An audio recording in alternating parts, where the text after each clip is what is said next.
നമസ്കാരം. പ്രൈം ഡിബേറ്റിലേക്ക് സ്വാഗതം. മലയാളത്തിൽ നിന്ന് ആദ്യ പാൻ ഇന്ത്യൻ സിനിമ എന്ന അവകാശവാദവുമായി എത്തിയ എമ്പുരാൻ കൈകാര്യം ചെയ്യുന്ന രാഷ്ട്രീയത്തെ ചൊല്ലി രണ്ട് പക്ഷം രൂപപ്പെട്ടതും സിനിമയുടെ ടിക്കറ്റ് ബുക്ക് ചെയ്തവർ പോലും ക്യാൻസൽ ചെയ്യുന്നതിലേക്ക് എത്തിയതും സിനിമയെ സിനിമയായി കാണാത്തതുകൊണ്ടോ, അതോ സംഘ് പരിവാർ രാഷ്ട്രീയത്തെ മനഃപൂർവ്വം കരിവാരി തേച്ചോ പൃഥ്വിരാജും കൂട്ടരും?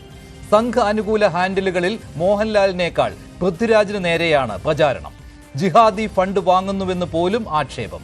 രക്ഷിക്കാൻ അതേ നാണയത്തിൽ തിരിച്ചടിച്ച് ഇടത് കോൺഗ്രസ് പക്ഷവും.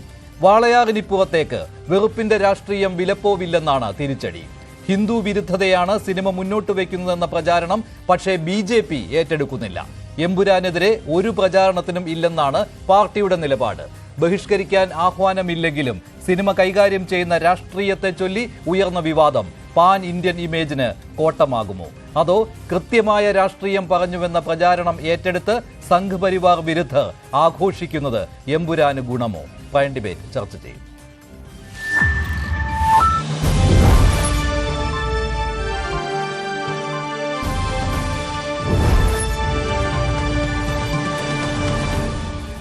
പ്രൈം ഡിബേറ്റിൽ ഹിന്ദു ഐക്യവേദിയെ പ്രതിനിധീകരിച്ച് ശ്രീ RV ബാബു, ഫെഫ്കയുടെ പ്രതിനിധിയായ സംവിധായകൻ ശ്രീ ജോസ് തോമസ്, വലത് നിരീക്ഷകനായ ശ്രീ ഷാബു പ്രസാദ്, മോഹൻലാൽ ഫാൻസ് അസോസിയേഷന്റെ പ്രതിനിധി ശ്രീ സംഗീത്, CPM സഹയാത്രികൻ ഡോക്ടർ B ജയരാജ്, സാമൂഹ്യ നിരീക്ഷകൻ ശ്രീ രാഹുൽ ഈശ്വർ എന്നിവർ ചേരുകയാണ്.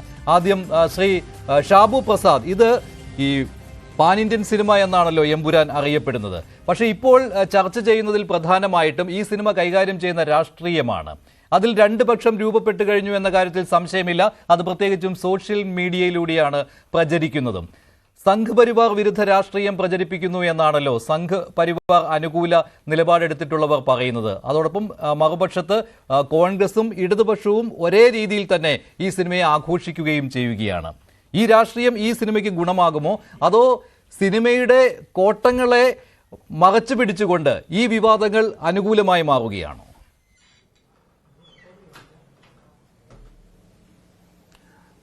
മഞ്ജുഷ, ഞാൻ ഇന്ന് ഈ സിനിമ പോയി കണ്ടു. എന്നെ ഒരു തരത്തിൽ ഞാനൊരു സിനിമാ പ്രേമിയാണ്. ഏത് സിനിമയാണെങ്കിലും അതിൻ്റെ അകത്തെ കണ്ടന്റിന് മുമ്പ് ഞാൻ ആ സിനിമയായിട്ട് തന്നെ ഒരു സിനിമ എന്നുള്ള ഒരു ആർട്ട് ഫോമിൽ അത് എത്രത്തോളം വിജയിക്കുന്നു എന്നതിന് ശേഷമേ അതിന്റെ കണ്ടന്റിനെ പറ്റി ഞാൻ ചിന്തിക്കാറുള്ളൂ. ഞാനിത് ആദ്യമേ തന്നെ പറയാം, ഒരു സിനിമ എന്നുള്ള നിലയിൽ ഒരു സിനിമാസ്വാദകനായ എന്നെ ഇത് ഒരു തരത്തിലും എൻഗേജ് ചെയ്തൊരു പടമല്ല. എനിക്കൊരു വളരെ ഒരു സിനിമ എന്നുള്ള രീതിയിൽ കാര്യം അതിൻ്റെ അകത്തെ ഒരു കഥാസന്ദർഭമോ ഒരു കഥാപാത്രമോ ഒന്നും തിയേറ്റർ വിട്ടിറങ്ങുമ്പോൾ നമ്മുടെ കൂടെ വരുന്നില്ല. അങ്ങനെ സിനിമ എന്നുള്ള നിലയിൽ എന്നെ സംബന്ധിച്ചിടത്തോളം ഞാൻ കണ്ടിടത്തോളം ഇതൊരു തികഞ്ഞ പരാജയം തന്നെയാണ് സിനിമ എന്നുള്ള നിലയിൽ. പിന്നെ ഇതിൻ്റെ അകത്തെ കണ്ടന്റിന്റെ കാര്യം, രാഷ്ട്രീയം എന്നുള്ളത്, ഈ രാഷ്ട്രീയപരമായ കണ്ടന്റുള്ള സിനിമകൾ ഇവിടെ ആദ്യമായിട്ടൊന്നും അല്ലല്ലോ വരുന്നത്. എത്രയോ സിനിമകൾ ഇവിടെ വന്നിട്ടുണ്ട്. പിന്നെ മറ്റൊന്ന്, സിനിമയായി കണ്ടു. താങ്കൾ ഈ സംഘ് പരിവാർ അനുകൂല ഹാൻഡിലുകൾ ഈ സിനിമയ്ക്കെതിരെ പ്രചാരണം നടത്തുകയും സിനിമയുടെ ടിക്കറ്റ് ക്യാൻസൽ ചെയ്തുകൊണ്ടുള്ള സ്ക്രീൻഷോട്ടുകൾ പ്രചരിപ്പിക്കുകയും ചെയ്തതിനു ശേഷം സിനിമ കണ്ടയാളാണല്ലോ. അപ്പോൾ താങ്കൾ ആ സംഘ് പരിവാർ പ്രചാരണം അത് മുഖവിലേക്ക് എടുത്തിരുന്നില്ല, അല്ലാതെ സിനിമ കാണാൻ താല്പര്യപ്പെട്ടു പോയത് തന്നെയാണല്ലോ. അല്ല, സംഘപരിവാർ അങ്ങനെ ഒരു ആഹ്വാനം നടത്തിയതായിട്ടൊന്നും എനിക്കറിവില്ല കേട്ടോ. സംഘപരിവാർ ഇല്ല, ധാരാളം വ്യക്തികളത് ചെയ്തിട്ടുണ്ട്. അതിനാ വ്യക്തികൾക്ക് ഇവിടെ ഈ നാട്ടിൽ അവകാശമില്ലേ? ഈ സിനിമയെ അനുകൂലിക്കുന്ന പോലെ തന്നെ അതിനെ വിമർശിക്കാനും അത് കാണരുത്, അത് ശരിയല്ല എന്ന് പറയാനുള്ള അവകാശം ഈ നാട്ടിൽ എല്ലാവർക്കും ഒരുപോലെ ഉണ്ടപ്പാ. ഇപ്പൊ ഒരു കാര്യം ഞാൻ പറയട്ടെ മഞ്ജുഷേ, ഇവിടെ ഇതിപ്പം ഈ പടത്തിന്റെ കാര്യം, ഇവിടെ കഴിഞ്ഞ വർഷം നേരത്തെ കാശ്മീർ ഫയൽസ് വന്നിരുന്നു, കേരള സ്റ്റോറി വന്നിരുന്നു. ഈ പടങ്ങൾക്കെതിരെയൊക്കെ എന്തുമാത്രം ഹേറ്റ് ക്യാമ്പയിൻ ഇവിടെ നടന്നത്. ഇനിയും പോട്ടെ, അതിന്റെ അകത്ത് രാഷ്ട്രീയമുണ്ട്, അല്ലെങ്കിൽ അങ്ങനെയുള്ള ചില കാര്യങ്ങളുണ്ട് എന്ന് മറ്റുള്ളവർക്ക് ഇഷ്ടപ്പെടാത്ത ചില കാര്യങ്ങളുണ്ട് എന്ന് വിചാരിക്കാം. ഒന്ന് ഞാൻ പറയട്ടെ, ഇവിടെ ഉണ്ണി മുകുന്ദന്റെ മേപ്പടി എന്ന് പറഞ്ഞൊരു സിനിമ വന്നു. എന്തുമാത്രം വൃത്തികെട്ട രീതിയിലുള്ള പ്രചരണമാണ് മഞ്ജുഷ അതിന്റെ പേരിൽ നടന്നത്. ഇവിടെ ഈ നമ്മുടെ ഇതിൽ സോഷ്യൽ മീഡിയയിൽ ഉടനീളം നടന്നത്. അദ്ദേഹത്തിന്റെ ഉണ്ണി മുകുന്ദന്റെ ജയ് ഗണേഷ് എന്ന് പറഞ്ഞൊരു സിനിമ വന്നു. ഇതിന്റെ അകത്തുനിന്ന് രാഷ്ട്രീയം 7 അയലത്തൂടെ പോയിട്ടുള്ള ഒരു സാധാരണ ഗ്രാമത്തിൽ നടക്കുന്ന കഥ, സാധാരണ കഥ. അതേപോലെ തന്നെ മാളികപ്പുറ സിനിമ വന്നു. ഇതിനെതിരെയൊക്കെ നടന്നത് എത്ര വൃത്തികെട്ട രീതിയിലുള്ള പ്രചരണമാണ് നടന്നത്. അപ്പം അങ്ങനെ നടക്കുമ്പോൾ ഇതെല്ലാവർക്കും ഈ അവകാശം, അഭിപ്രായ സ്വാതന്ത്ര്യം എന്നൊക്കെ പറയാം, ആവിഷ്കാര സ്വാതന്ത്ര്യം എന്നൊക്കെ പറയുന്നത് വൺ വേ ട്രാഫിക് അല്ല, അത് എല്ലാവർക്കുമുണ്ട്. അതേപോലെ തന്നെ വിമർശിക്കാനും എതിർക്കാനും അതിനെതിരെ ഹെയ്റ്റ് ക്യാമ്പയിൻ എന്ന് തന്നെ വേണമെങ്കിൽ പറഞ്ഞോളൂ. ഈ പറഞ്ഞ പോലെ അത് കാണരുത്, അത് ചെയ്യരുത്, ടിക്കറ്റ് ക്യാൻസൽ ചെയ്യുക, സിനിമയ്ക്കെതിരെ പ്രചരണം നടത്താനും ഈ നാട്ടിൽ അവകാശമുണ്ട്. അവകാശം എല്ലാവർക്കും ഒരുപോലെയാണ്. ഇനി മറ്റൊരു കാര്യം, ഇതിന്റെ കണ്ടന്റിന്റെ കാര്യം പറഞ്ഞു കഴിഞ്ഞാൽ അതിൻ്റെ അകത്ത് ചില കലാപങ്ങൾ, ഒരു കലാപം കാണിക്കുന്നുണ്ട്, കുറച്ച് സമയം കാണിക്കുന്നുണ്ട്, ആയിക്കോട്ടെ. അത് ആ ഗുജറാത്ത് കലാപത്തിൽ അന്നത്തെ 2002 ഗോധ്രയിലെ തീവണ്ടി അഗ്നിക്കിരയാക്കി 57 രാമഭക്തരെ കൊലപ്പെടുത്തിയതിനെ തുടർന്നുണ്ടായ ആ കലാപം ഇതിന്റെ അകത്ത് കുറച്ച് ഡീറ്റെയിൽ ആയിട്ട് കാണിക്കുന്നുണ്ട്. അതിന്റെ അകത്ത് ഒരു സംഭവത്തിനെ കാണിക്കുന്നുണ്ട്. അതിന് ഗുജറാത്തെന്നോ കാര്യങ്ങളോ ഒന്നും പറയുന്നില്ല കേട്ടോ. പക്ഷെ അങ്ങനെ വേണമെങ്കിൽ നമുക്ക് മനസ്സിലാക്കാവുന്ന രീതിയിൽ ഒരു അതാണല്ലോ ഈ പറയുന്ന ഈ താങ്കൾ പറയുന്ന ഹേറ്റ് ക്യാമ്പയിന് കാരണമായിട്ട് വന്നിട്ടുള്ളതും ഞാൻ ചോദിച്ച ആദ്യത്തെ ചോദ്യം എന്ന് പറയുന്നത് ഇപ്പോൾ സിനിമയുടെ താങ്കൾക്ക് എന്തായാലും താങ്കൾ പറയുകയുണ്ടായി സിനിമ താങ്കളെ ഒട്ടും ആകർഷിച്ചില്ല എന്ന്. പക്ഷേ അങ്ങനെ വരുമ്പോഴും ഈ സിനിമ മുന്നോട്ട് വെച്ചിരിക്കുന്ന ഈ രാഷ്ട്രീയമുണ്ടല്ലോ, അത് ചർച്ചാ വിഷയമാകുന്നത് പൊതുവെ ഈ സിനിമയ്ക്ക് ഗുണകരമാകും. കാരണം ഒരു പക്ഷം എപ്പോഴും ഈ സിനിമയ്ക്കൊപ്പം ഉറച്ചു നിൽക്കുന്നുണ്ട് ഇപ്പോഴും. ഒരു കാര്യം ഞാൻ പറയാം, ഇപ്പോഴും അതായത് ഗുജറാത്ത് കലാപം ആ കാലം അത് ചർച്ച ചെയ്യുന്ന ഓരോ സന്ദർഭവും സംഘപരിവാറിന് നല്ലതാണെന്നാണ് എന്റെ അഭിപ്രായം. കാര്യം അതിന്റെ യാഥാർത്ഥ്യം വീണ്ടും വീണ്ടും ചർച്ച ചെയ്യപ്പെടട്ടെ എന്ന് തന്നെയാണ് വ്യക്തിപരമായ എന്റെ അഭിപ്രായം. കലാപം എങ്ങനെ തുടങ്ങി എന്നുള്ളതും ചർച്ച ചെയ്യും. ശരി ശരി ശ്രീ സംഗീത്, ഇത് ദോഷകരമായി ബാധിക്കുന്നുണ്ടോ സിനിമയെ? ഞാൻ ഈ ബുക്ക് മൈ ഷോയിലെ ടിക്കറ്റ് ബുക്കിങ്ങും മറ്റ് പ്ലാറ്റ്ഫോമുകളിലെ ടിക്കറ്റ് ബുക്കിങ്ങും ആയിരുന്നുവല്ലോ ഈ സിനിമ റിലീസ് ചെയ്യുന്നതിന് മുൻപ് നമ്മൾ ചർച്ച ചെയ്ത് റെക്കോർഡ് ഭേദിച്ചുവെന്ന്. അപ്പോൾ നിങ്ങൾ പറഞ്ഞിരുന്നു ഒരു 5-ാം തീയതി വരെയൊക്കെ ടിക്കറ്റ് ഓൾമോസ്റ്റ് അല്ലെ ഫുൾ എന്ന് തന്നെയാണെന്ന്. പക്ഷേ ഇപ്പോൾ 1-ാം തീയതിക്ക് ശേഷം ടിക്കറ്റുകൾ 1-ാം തീയതിയോട് കൂടി തന്നെ ടിക്കറ്റുകളുണ്ട്. അപ്പോൾ ഈ ക്യാൻസൽ ചെയ്യണം എന്നുള്ള ഈ സാമൂഹ്യ മാധ്യമങ്ങളിലെ ഈ പ്രചാരണം അത് ബാധിച്ചിട്ടുണ്ടോ? ഇല്ല, സിനിമയ്ക്ക് ഒരു രീതിയിലും. മഞ്ജുഷ, ഞാൻ ഇന്ന് കണ്ട തിയേറ്ററിലെ കോഴിക്കോട് ക്രൗണിൽ പകുതിയെ നിറഞ്ഞിട്ടുണ്ടായിരുന്നുള്ളൂ കേട്ടോ. ഒരിക്കലുമല്ല. അത് അദ്ദേഹം അത് എന്ത് അടിസ്ഥാനത്തിലാണ് പറഞ്ഞതെന്ന് എനിക്കറിയത്തില്ല. കോഴിക്കോട് ഗ്രൗണ്ടിലൊന്നും ഒരിക്കലും പകുതി ഞാൻ ഇന്ന് ടിക്കറ്റ് എടുത്ത് കണ്ടതാണ്. അതിന്റെ എനിക്കറിയത്തില്ല. കോഴിക്കോട് ഗ്രൗണ്ട് ഇന്നത്തെ BMSന്റെ ബുക്ക് മൈ ഷോയുടെ നമുക്ക് ഇന്നത്തെ അടുത്ത ഷോയുടെ നമുക്ക് അവൈലബിലിറ്റി നമുക്ക് ചെക്ക് ചെയ്യാന്നുള്ളതേ ഉള്ളൂ. നമ്മുടെ മുമ്പിൽ നമ്മുടെ ഇത്രയും ടെക്നോളജി നോക്കിയപ്പോൾ ഈ 5-ാം തീയതി വരെ താങ്കൾ ശരിയായിരുന്നു. പക്ഷെ അതിനൊരു ക്യാൻസലേഷൻ കൂട്ടത്തോടെ വരുന്നുണ്ടോ? അങ്ങനെയല്ല. ഇന്ന് തന്നെ നമുക്ക് നോക്ക്, കോട്ടയം അഭിലാഷ്, തൃശ്ശൂർ രാഗം, അതേപോലെ തന്നെ ട്രിവാൻഡ്രം ഏരീസ് പ്ലക്സിൽ ഉൾപ്പെടെ 3 ദിവസം മുമ്പ് ചാർട്ട് ചെയ്യുന്ന പുലർച്ചെ 4:25 ഇന്ന് ഫുള്ളാണ്. 4:25 നാളെ അഡീഷണൽ, രാവിലെ നാളെ പുലർച്ചെ 4:25 അഡീഷണൽ ഷോ ചാർട്ട് ചെയ്തിട്ടുണ്ട്. അതേപോലെ തന്നെ ഷൊർണൂർ എൽ പ്ലസ്, അങ്ങനെ എല്ലാ ഇവിടെ ഒരുപാട് തിയേറ്ററുകൾ അഡീഷണൽ ഷോ ചാർട്ട് ചെയ്തിട്ടുണ്ട്. ഷോ ഇന്ന് തന്നെ ഇപ്പോൾ ഈ സമയത്ത് വരെ 2 മണിക്കൂറിനിടയ്ക്ക് 22,000 ടിക്കറ്റാണ് BMSൽ ചാർട്ട് ചെയ്തിട്ടുള്ളത്. BMSന്റെ മാത്രം ട്രാക്കിംഗ് റെക്കോർഡാണ്. ഇനിയിപ്പോൾ ടിക്കറ്റ് ന്യൂ പോലുള്ള വേറെ ടിക്കറ്റ് ബുക്കിംഗ് സൈറ്റുകളുണ്ട്, അതിൻ്റെ ഒന്നും പറയാം. പിന്നെ ഇത് അദ്ദേഹം പറഞ്ഞത് എനിക്ക് അറിഞ്ഞൂടെ. കോഴിക്കോട് ഗ്രൗണ്ടിലൊക്കെ ഒരിക്കലും അങ്ങനെ പകുതി ശതമാനം മാത്രം ഒക്കുപ്പൻസി വെച്ച് ഷോ കളിച്ചെന്ന് പറഞ്ഞാൽ അതിന്റെ വിശ്വാസ്യത എത്രയാണെന്ന് എനിക്കറിയത്തില്ല. പിന്നെ ഞാൻ ഇന്ന് സിനിമ കണ്ട ആളാണ്. ഓക്കെ ശരി, ഓക്കെ ആയിക്കോട്ടെ. അപ്പോൾ ഇതിന്റെ അത് ഓക്കെ, അത് നമുക്ക് എന്താണെന്ന് അറിയാം. പക്ഷേ BMSലെല്ലാം നാളെ കോഴിക്കോടുള്ള എല്ലാ ട്രാക്കിംഗ് ലിസ്റ്റും ആണെങ്കിൽ ഞാൻ സാറിന് ഇപ്പോൾ കാണിച്ചു തരാം. സാർ അത് കണ്ടു നോക്കാം. അപ്പോൾ BMSന്റെ ബുക്കിംഗ് സ്റ്റാറ്റസ് ആയിരിക്കുമല്ലോ നമ്മൾ കാണിക്കുന്നത് ബുക്ക് മൈ ഷോയുടെ. ശരിക്കും ഒരു ഹേറ്റ് ക്യാമ്പയിൻ നടക്കുന്നുണ്ടോ? മോഹൻലാൽ ഫാൻസ് അസോസിയേഷൻ എന്ന രീതിയിൽ നിങ്ങളുടെ ഒരു വിലയിരുത്തലുണ്ടല്ലോ, അത് മോഹൻലാലിന് നേരെ ഉള്ളതിനേക്കാൾ കൂടുതൽ പൃഥ്വിരാജിന് നേരെ ഉണ്ട് എന്നുള്ളതാണല്ലോ സാമൂഹ്യ മാധ്യമങ്ങളിൽ. അതെ, അതായത് നമ്മൾ ഈ സിനിമ റിലീസിന്റെ തലേ ദിവസം നമ്മളിവിടെ ചർച്ച ചെയ്ത് അന്ന് ഞാൻ പറഞ്ഞിട്ടുണ്ടായിരുന്നു, ഈ സിനിമയ്ക്ക് മാത്രമല്ല എത്രയോ സിനിമകൾക്ക്, മോഹൻലാലിൻ്റെ സിനിമകൾക്ക് ഡീഗ്രേഡിങ് നല്ലപോലെ രീതിയിൽ ഹേറ്റ് ക്യാമ്പയിൻ നടക്കുന്നുണ്ട്. ഇപ്പം മരക്കാരനും ഒടിയനും ഞാൻ പറഞ്ഞിട്ടുണ്ടായിരുന്നു. മലപ്പുറം ജില്ലയിലെ കോട്ടയ്ക്കൽ ലീന തിയേറ്ററിൽ 25-30 ടിക്കറ്റുകൾ ഒരുമിച്ച് എടുത്തിട്ട് ഈ തിയേറ്ററിൻ്റെ അകത്തിരുന്ന് ഉറങ്ങുന്ന ഫോട്ടോ എടുക്കുക. മരക്കാർ സിനിമ ഇറങ്ങി രാവിലെ 9 മണിയാകുമ്പോഴത്തേക്ക് മഞ്ചേരി ടൗണിൽ പടക്കം പൊട്ടിച്ച് ആഘോഷിക്കുക. അതായത് ലാലേട്ടൻ്റെ ഒരു പടം പരാജയപ്പെട്ടെന്ന് അത് വലിയ ആഘോഷമായിട്ട്, അതായത് അത്രമാത്രം ഒരു മനുഷ്യനെ വെറുത്ത് അതൊരു വില കുറഞ്ഞ രീതിയിലൊക്കെ ആഘോഷിക്കുക എന്ന് പറഞ്ഞാൽ അത് മലയാളത്തിൽ ലാലേട്ടൻ്റെ പടങ്ങൾക്ക് മാത്രം സംഭവിക്കുന്നതാണ്. പിന്നെ ഈ സിനിമയിൽ അനാവശ്യമായിട്ട് വെറുതെ രാഷ്ട്രീയം കടത്തേണ്ട ഒരു കാര്യമില്ല. കാരണം ഇപ്പം ഇവരെല്ലാവരും ഇപ്പോൾ BJP ആയിരുന്നാലും അല്ലെങ്കിൽ സംഘപരിവാർ പ്രസ്ഥാനങ്ങളായിരുന്നാലും അതേപോലെ തന്നെ എല്ലാ ഇടത് വലത് ബാക്കി എല്ലാവരെയും കൂട്ടി യോജിപ്പിച്ചുകൊണ്ട് മാത്രമേ ഈ സിനിമ നമുക്ക് വിജയിപ്പിച്ച് മുന്നോട്ട് കൊണ്ടുപോകാൻ പറ്റുള്ളൂ. അല്ലാതെ ഇത്ര ഈ ആൾക്കാരെ വെറുപ്പിച്ചിട്ട് അല്ലെങ്കിൽ അവരെ എന്തോ അങ്ങനെ ബുദ്ധിമുട്ടും പ്രയാസമാക്കിയിട്ട് ഒരിക്കലും ഞാനിവിടെ ഇവിടെ വന്നിരിക്കുന്നതെന്ന് പറഞ്ഞാൽ മോഹൻലാൽ ഫാൻസിൻ്റെ പ്രതിനിധിയായിട്ടാണ്. മോഹൻലാൽ ഫാൻസിൻ്റെ പ്രതിനിധി എന്ന് പറയുമ്പോൾ ഞാൻ സിനിമയ്ക്കും കൂടെ വേണ്ടിയാണ് എനിക്ക് സംസാരിക്കേണ്ടത്. ഒരിക്കലും ഒരു മുന്നണി അല്ലെങ്കിൽ ഒരു രാഷ്ട്രീയ പാർട്ടിയെ എന്താണ് അവരെ വിമർശിച്ചുകൊണ്ട് ഒരിക്കലും മുമ്പോട്ട് പോകാൻ പറ്റൂല. ഇപ്പം തന്നെ ഇടത് പാർട്ടി ഇടത് അനുകൂലികളും അതുപോലെ തന്നെ കോൺഗ്രസ് അനുകൂലികളും ഇത് സിനിമയെ ഏറ്റെടുത്തിരിക്കുകയാണ്. അപ്പോൾ മറുവശത്ത് അങ്ങനെ ഒരു ക്യാമ്പയിൻ നടക്കുകയാണ്. അങ്ങനെ ആര് പറഞ്ഞു? ബിജെപിയുടെ MT രമേശ് സാർ, സംസ്ഥാന secretary Shri MT Ramesh sir പറഞ്ഞല്ലോ സിനിമയായിട്ട് കാണുന്നത്. എന്തിനാ ഇന്ന് നമ്മുടെ പുതിയ അധ്യക്ഷൻ ശ്രീ രാജീവ് ഗോപാൽ ചന്ദ്രശേഖർ പറഞ്ഞായിരുന്നു സിനിമ ലാലേട്ടന് എന്താണ് ആശംസകൾ അറിയിച്ച്. ഇന്ന് വൈകിട്ട് ചേർന്ന BJP കോർ കമ്മിറ്റി യോഗത്തിൽ ഉൾപ്പെടെ പറഞ്ഞിട്ടുണ്ടായിരുന്നു സിനിമയ്ക്കെതിരെ അനാവശ്യമായിട്ട് ഒരു ഹേറ്റ് ക്യാമ്പയിനും പാർട്ടി എന്ന നിലയിൽ BJP ആ ഒരു നിലപാടാണ് എടുത്തിരിക്കുന്നത്. കാരണം ഒരു തരത്തിലുള്ള ഹേറ്റ് ക്യാമ്പയിനും പാടില്ല, അത് പാർട്ടി ഏറ്റെടുക്കുകയില്ല എന്നും പറഞ്ഞിട്ടുണ്ട്. പക്ഷേ ഈ ഹിന്ദു വിരുദ്ധത ഉണ്ട് എന്നുള്ള കാര്യം പ്രചരിപ്പിക്കുന്നതിൽ, അതായത് സോഷ്യൽ മീഡിയ ഹാൻഡിലുകളിൽ വരുന്നതിൽ ഈ BJPയുടെ അണികളുമുണ്ട്. അത് മറ്റൊരു കാര്യമാണ്. അത് സംഘപരിവാർ മാത്രമല്ല, BJPയുടെ ആളുകളും ഉണ്ട്. Shri doctor B. ജയരാജൻ, നിങ്ങളും ഇത് വലിയ രീതിയിൽ ആഘോഷിക്കുകയാണല്ലോ. അപ്പോൾ ഒരു പക്ഷത്ത് സിനിമയ്ക്കെതിരെയുള്ള ക്യാമ്പയിൻ നടക്കുമ്പോൾ മറുവശത്ത് ഈ സിനിമയെ ഞങ്ങൾ ഏറ്റെടുക്കുന്നു എന്ന രീതിയിൽ യഥാർത്ഥ രാഷ്ട്രീയം പറയുന്നു എന്ന് പറഞ്ഞുകൊണ്ടാണ് ആഘോഷിക്കുന്നത്.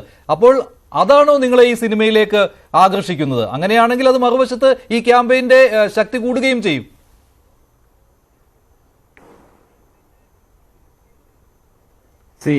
ഏതായാലും ഒരു കാര്യം ഉറപ്പാണ്, ഇടതുപക്ഷ സഹയാത്രികർക്ക് അല്ലെങ്കിൽ ഇടതുപക്ഷക്കാർക്ക് പൊതുവെ ഹേറ്റ് ക്യാമ്പയിനോട് ഒട്ടും താല്പര്യമില്ല.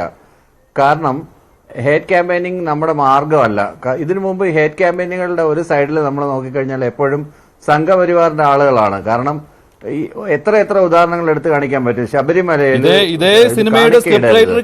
അല്ലെങ്കിൽ അമ്പലങ്ങളിൽ കാണിക്കയിടരുതെന്ന് പറഞ്ഞിട്ട് സിനിമയുടെ സ്ക്രിപ്റ്റ് റൈറ്റർ മുരളി ഗോപിക്കെതിരെ ഇടത് ഹാൻഡിലുകൾ എന്ന് വന്നില്ല, ലെഫ്റ്റ് റൈറ്റ് ലെഫ്റ്റ് അതായിരുന്നു സിനിമയുടെ പേര്. അന്ന് അദ്ദേഹത്തിനെതിരെ നടത്തിയ ഹേറ്റ് ക്യാമ്പയിൻ പറയണോ ഇവിടെ? അങ്ങനെ ഒരാളും ഇതിൽ നിന്ന് രക്ഷപ്പെട്ടു പോവില്ല. കാരണം എല്ലാവരും ഹേറ്റ് ക്യാമ്പയിനുകൾ നടത്തിയിട്ടുണ്ട്. അവരവരുടെ രാഷ്ട്രീയത്തിനെതിരെയാണ് സിനിമ പറയുന്നത് എങ്കിൽ അവരുടെ വിമർശനവുമായി വരും, ബഹിഷ്കരണ ഭീഷണി വരെ വരും എന്ന കാര്യത്തിൽ സംശയമില്ല. അതിൽ CPM അണികളൊന്നും ഒട്ടും പിന്നിലല്ല. ഇവിടെ ബഹിഷ്കരിച്ചിട്ടില്ല എന്നുള്ളതൊരു പ്രധാനമാണ്.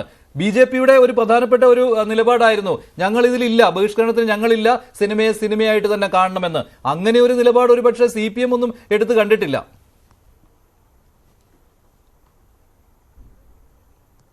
എത്രയോ തവണ അങ്ങനെ ഉണ്ടായിട്ടുണ്ട്. നമുക്ക് അടിയന്തരാവസ്ഥ കാലത്ത് ബാൻ ചെയ്തിട്ടുള്ള സിനിമകളുണ്ടല്ലോ, കിസ്സ കുർസിക്ക തുടങ്ങിയ പടങ്ങൾ ഇന്ദിരാഗാന്ധിയുടെ കാലത്ത്.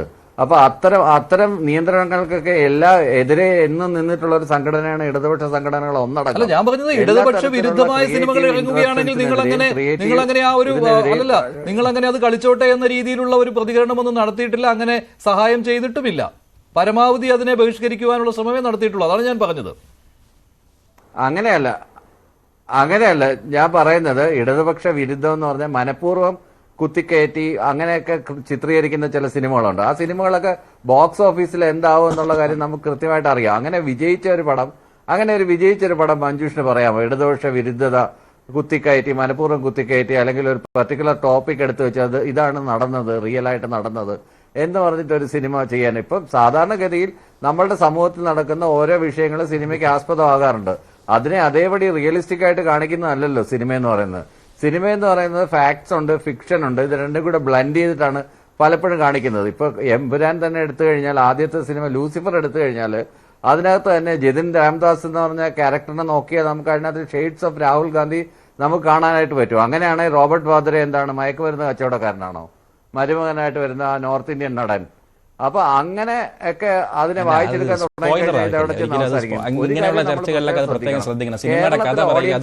വളരെ ലിമിറ്റഡ് ആയിട്ടുള്ള ഓഡിയൻസ് ആണ്. അല്ല, അത് ഒന്നാം ഭാഗത്ത് ലൂസിഫറിന്റെ കാര്യമല്ല. രണ്ടാമത്തെ ഭാഗത്തിലാണ് ജിതിൻ രാംദാസ് എന്ന് പറഞ്ഞ കഥാപാത്രത്തിന് നെഗറ്റീവ് ഷെയർ. അത് സിനിമ നശിപ്പിക്കുന്ന രീതിയിലുള്ള അങ്ങനെ കഥ പറഞ്ഞിട്ടുള്ള സ്പോയിലേഴ്സിനെ അനുവദിക്കാനായിട്ട് ചർച്ച അങ്ങനെ കൊണ്ടുപോകുന്നത് ശരിയായിട്ടുള്ളൊരു കാര്യമല്ല. സിനിമയുടെ പ്രധാനമായിട്ടുള്ള കഥ പറയും. സ്പോയിലർ ഒന്നും അല്ല. സ്പോയിലർ എനിക്ക് അല്ല, നേരത്തെ അല്ല, release ജതിൻ ആയ രാംദാസ് എന്ന് പറഞ്ഞ സിനിമയെ കഥാപാത്രത്തിനെ പറ്റി ഇപ്പൊ പറഞ്ഞത് സ്പോയിലറാണ്. ആ സിനിമയുടെ പ്രധാനമായിട്ടുള്ള ഒരു ഭാഗമാണത്. അങ്ങനെ ആ സിനിമയെ നശിപ്പിക്കുന്ന രീതിയിൽ ഒരു പൊതു ചർച്ചയിൽ വന്നിരുന്ന, ഇത്ര ആളുകൾ കാണുന്ന ഒരു ചർച്ചയിൽ വന്നിരുന്ന സ്പോയിലർ ആക്കല് ഒരു സിനിമയുടെ കഥ പറഞ്ഞാണ്. താങ്കളാണ് അതിന് പബ്ലിസിറ്റി കൊടുക്കുന്നത്. ഞാനല്ല, നിങ്ങൾ പറഞ്ഞ കാര്യമാണ് സാറേ പറഞ്ഞത്, അല്ല വേറെ ഒന്നും അല്ല. അത് പറയുമ്പോ ശ്രദ്ധിക്കുക. ശരി ശരി. എന്തൊരു കഷ്ടമാണെന്നോ.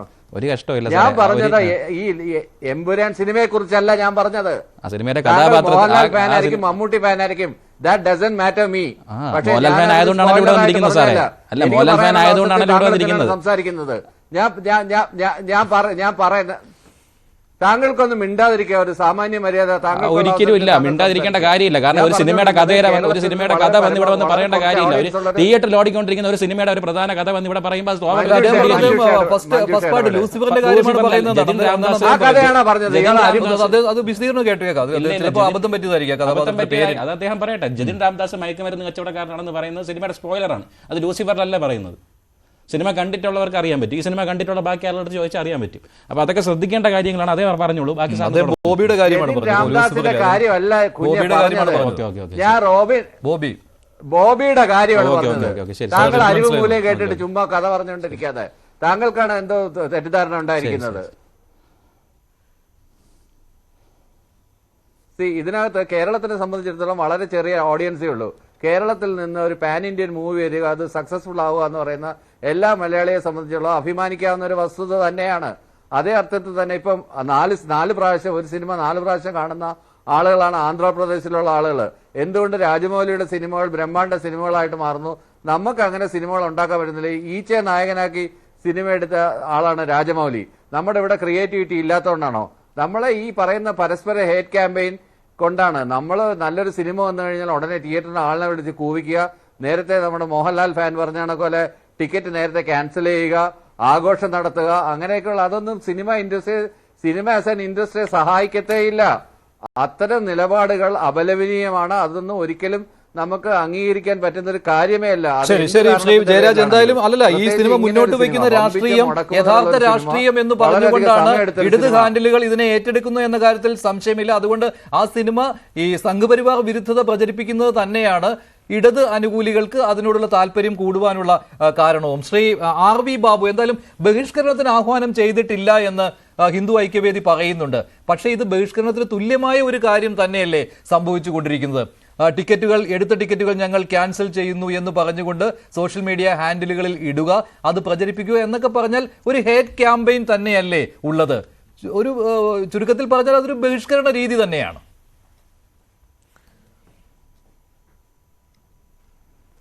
അല്ല, അങ്ങനെയുള്ള ബഹിഷ്കരണങ്ങൾ നടക്കുന്നുണ്ട്. അതൊക്കെ വ്യക്തിപരമായ പ്രേക്ഷകന്മാർ എടുക്കുന്ന വ്യക്തിപരമായ തീരുമാനങ്ങളാണ്. കാരണം നമ്മുടെ സോഷ്യൽ മീഡിയ സജീവമായിരിക്കുന്ന ഈ കാലഘട്ടത്തിൽ ഓരോരുത്തരും അവരുടെ അഭിപ്രായം പരസ്യമായി പ്രകടിപ്പിക്കാനും അതൊക്കെ പബ്ലിക്കലി വിസിബിൾ ആവുകയും ചെയ്യുന്ന ഒരു കാലഘട്ടമാണ്. അതുകൊണ്ട് വ്യക്തിപരമായി എടുക്കുന്ന തീരുമാനങ്ങൾ മുമ്പില്ലാത്ത രീതിയിൽ അത് വിസിബിളാണ്. അത്രയുള്ളതിൻ്റെ വ്യത്യാസം. ഇവിടെ പ്രശ്നം എന്ന് വെച്ചാൽ, ഇപ്പോൾ ഈ സിനിമയെ സംബന്ധിച്ച് ഈ വ്യക്തികൾ ഇങ്ങനെ തീരുമാനമെടുക്കാൻ കാരണം എന്താ? ഇപ്പോൾ മോഹൻലാൽ എന്നൊരു നായകൻ, അല്ലെങ്കിൽ സൂപ്പർ സ്റ്റാർ ആയിട്ടുള്ള നടൻ, മോഹൻലാലിനെ കുറിച്ച് അത് അക്രോസ് ഈ ഏത് വിഭാഗത്തിൽപ്പെട്ട ആൾക്കാരായാലും, അത് ഇൻസ്പൈറ്റ് ഓഫ് റിലീജിയൻ, കാസ്റ്റ് അല്ലെങ്കിൽ പൊളിറ്റിക്സ്, ഇതൊക്കെ നോക്കിക്കഴിഞ്ഞാൽ മോഹൻലാൽ ഒരു ന്യൂട്രൽ നടനായിട്ടാണ് എല്ലാവർക്കും ബോധ്യമായിട്ടുള്ളത്. അങ്ങനെയുള്ള ഒരു നടൻ അഭിനയിച്ച ഒരു സിനിമയിൽ ഇത്തരത്തിലുള്ളൊരു ഹെയ്റ്റ് ആയിട്ടുള്ള ക്യാമ്പയിൻ ഒരു വിഭാഗത്തിനെതിരെ നടക്കുന്ന സിനിമയായിട്ടാണ് ഇതിനെ ഈ ടിക്കറ്റ് ക്യാൻസൽ ചെയ്യുന്നവർ കാണുന്നത്. ഒരു വിഭാഗത്തിനെതിരെ ഏകപക്ഷീയമായിട്ടുള്ള ഒരു ആക്രമണമായിട്ട് അത് മോഹൻലാൽ അഭിനയിച്ച ഒരു സിനിമയിൽ നിന്നും പ്രതീക്ഷിക്കുന്നില്ല. അതുകൊണ്ട് അവർ ഈ സിനിമയുടെ ടിക്കറ്റ് ക്യാൻസൽ ചെയ്യുകയോ അല്ലെങ്കിൽ അവരുടെ പ്രതിഷേധം അവരുടേതായിട്ടുള്ള പ്ലാറ്റ്ഫോമിൽ രേഖപ്പെടുത്തുകയോ ചെയ്യുന്നു എന്നുള്ളതാണ് യാഥാർത്ഥ്യം. ഈ സിനിമ ഇന്നലെ കണ്ട ഒരാളാണ് ഞാൻ. ഈ വളരെ പ്രതീക്ഷയോട് കൂടിയിട്ട് കണ്ട ഒരാളാണ്. പക്ഷേ വളരെ നിരാശയുണ്ടാക്കിയ എന്നുള്ളത് എന്ന് വെച്ചാൽ, ഇപ്പോൾ ഈ സിനിമ രാഷ്ട്രീയം ചർച്ച ചെയ്യുന്നുണ്ട്. ആ രാഷ്ട്രീയം എന്ന് പറയുന്നത് ഗുജറാത്ത് കലാപവുമായി ബന്ധപ്പെട്ട് ഉയർന്നു വന്നൊരു രാഷ്ട്രീയമാണ്. ഗുജറാത്ത് കലാപത്തെ ഏകപക്ഷീയമായിട്ട് ഈ സിനിമ അവതരിപ്പിക്കുന്നു എന്ന് മാത്രമല്ല, അത് അത്യന്തം ക്രൂരമായ രീതിയിൽ മുസ്ലിം ജനവിഭാഗത്തെ കൊന്നൊടുക്കുന്ന, സ്ത്രീകളെ ഉപദ്രവിക്കുന്ന, കുട്ടികളെ തലക്കടിച്ചു കൊല്ലുന്ന, ഗർഭിണികളുടെ വയറ് കുത്തിപ്പിളർക്കുന്ന തരത്തിലുള്ള രംഗങ്ങൾ ഈ സിനിമ കാണിക്കുന്നു. എന്നാൽ ഈ കലാപങ്ങൾക്ക് മുഴുവൻ കാരണമായിട്ടുള്ള ഗോദ്രയിലെ 57 58 കർസേവകരെ പച്ചയ്ക്ക് ചുട്ടുകൊന്ന് ആ പ്രതികൾ ഇന്നും ജയിലിലാണ്. അത് കേവലം വിഷ്വൽസിൽ അവരാരാ ചെയ്യണമെന്നറിയില്ല, ആരാണ് ഈ ചെയ്യുന്നതെന്നറിയില്ല എന്ന് മാത്രമല്ല, തെറ്റിദ്ധരിപ്പിക്കുന്ന രീതിയിൽ തീവണ്ടിക്ക് തീപിടുത്തം ഉണ്ടായി എന്ന് പത്രക്കട്ടിങ് കാണിക്കുന്നു. അപ്പോൾ ഈ സിനിമയിലൂടെ പ്രതിഫലിപ്പിക്കുന്ന രാഷ്ട്രീയം എന്ന് പറഞ്ഞാൽ ഒരു വിഭാഗത്തിനെതിരായിട്ടുള്ള രാഷ്ട്രീയം. അതിന്റെ ഏറ്റവും അപകടകരമായ കാര്യം എന്താണെന്നറിയോ മഞ്ജുഷ്? ഈ ഗുജറാത്ത് കലാപത്തിന് നേതൃത്വം കൊടുത്ത ആളുകൾ കേരള രാഷ്ട്രീയത്തിലേക്ക് വരുന്നു, കേരള രാഷ്ട്രീയത്തിൽ അവർ ഇടപെടുന്നു. എന്നിട്ടോ അവർ ഹിന്ദുത്വ രാഷ്ട്രീയത്തിന്റെ പ്രതിനിധികളായിട്ടാണ് അവരെ അവതരിപ്പിക്കുന്നത്. അതിലെ കഥാപാത്രം പറയുന്നു, നിങ്ങളുടെ 2 ജില്ലകൾ ബോംബിട്ട് തകർക്കും. ഏതിന്? ഇടുക്കി ഡാമിന് ബോംബിട്ട് തകർക്കും. ഇടുക്കി ഡാമിന് ബോംബിട്ടാൽ നിങ്ങളുടെ 2 ജില്ല തന്നെ തകർന്നു പോകും. അത് വേണ്ടി വന്ന ചെയ്യുന്നതാണ്. ആരാ പറയുന്നത്? ഹിന്ദുത്വ രാഷ്ട്രീയത്തിന്റെ പ്രതിനിധിയെ കൊണ്ട് പറയിപ്പിക്കുകയാണ്. ഏത് കേരളത്തിലാണെന്ന് പറയുന്നത്? അധ്യാപകന്റെ കൈവെട്ടിയ കേരളത്തിൽ. ഏത് കേരളത്തിലാണ് ഇത് പറയുന്നത്? അവലും മലരും കരുതി വെക്കാൻ ആഹ്വാനം ചെയ്ത കേരളത്തിൽ. ഏത് കേരളത്തിലാണ് ഇത് പറയുന്നത്? ആയുധ പരിശീലന ക്യാമ്പുകൾ നടത്തിക്കൊണ്ട് രാജ്യത്ത് തീവ്രവാദ പ്രവർത്തനങ്ങൾ നേതൃത്വം കൊടുത്ത പോപ്പുലർ ഫ്രണ്ട് നിരോധിക്കപ്പെട്ട കേരളത്തിൽ. ആ ഇസ്ലാമിക തീവ്രവാദ രാഷ്ട്രീയത്തെ ഈ സിനിമ അഡ്രസ് ചെയ്യുന്നില്ല. ഈ സിനിമ അഡ്രസ് ചെയ്തില്ല കേരളത്തിലെ, ഇന്ത്യയിലെ ഇസ്ലാമിക തീവ്രവാദ രാഷ്ട്രീയത്തെ. ആഗോളതലത്തിൽ അത്തരത്തിലുള്ള ചില ഭാഗങ്ങൾ കാണിക്കുന്നുണ്ട്, ഇല്ലെന്ന് ഞാൻ പറയുന്നില്ല. അപ്പോ ഇത് ഏകപക്ഷീയമായിട്ട് ഉള്ള ഒരു സമീപനമായി പോയി എന്നുള്ള ഒരു നിരാശ, അത് ഈ സിനിമയെ വളരെ പ്രതീക്ഷയോടെ നോക്കിക്കണ്ട ആളുകൾ അവരിൽ ഉണ്ടാക്കിയിട്ടുണ്ട്. അതുകൊണ്ട് ചിലരൊക്കെ ചിലപ്പോൾ സിനിമയ്ക്ക് ഇത് ഗുണകരമാകുമോ, അല്ലെങ്കിൽ ഇപ്പോൾ സാധാരണ നമ്മുടെ കേരളത്തിലൊരു സ്ഥിതിവിശേഷമുണ്ട്, ഹിന്ദു അല്ലെങ്കിൽ സനാതന ധർമ്മത്തെ അടിക്കും തോറും അതിന് കൈയടിക്കുന്ന വലിയ വിഭാഗം മറുപക്ഷത്തുണ്ട്. നമുക്കറിയാതെ അല്ലെങ്കിൽ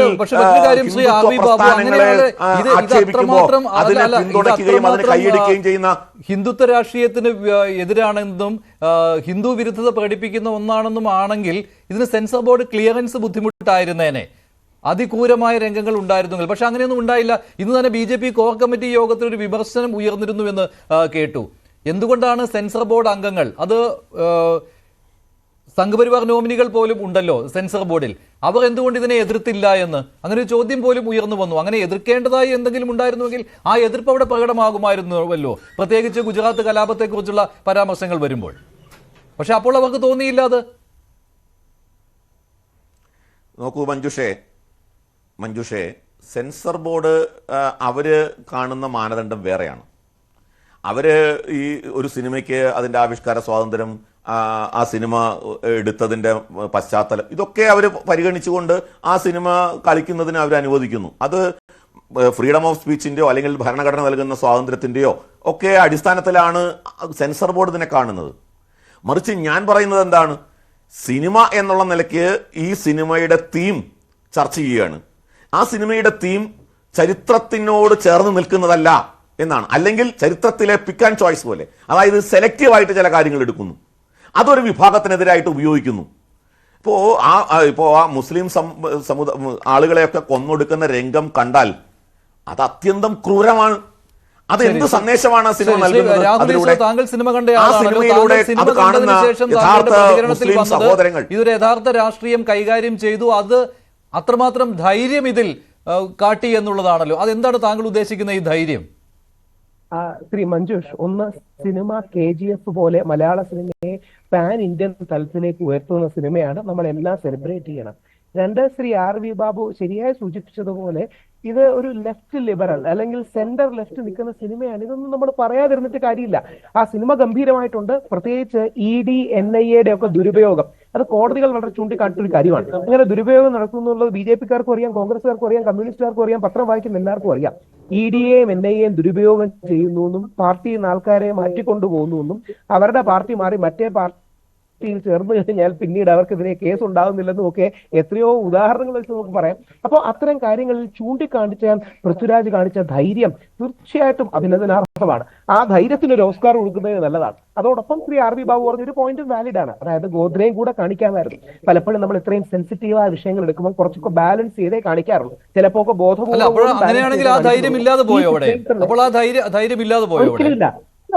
അല്ല ഒരിക്കലും അല്ല. അവിടെ ധൈര്യം എന്ന് പറഞ്ഞാൽ എന്താ? സത്യമായി പറയുന്നതാണ് ധൈര്യം.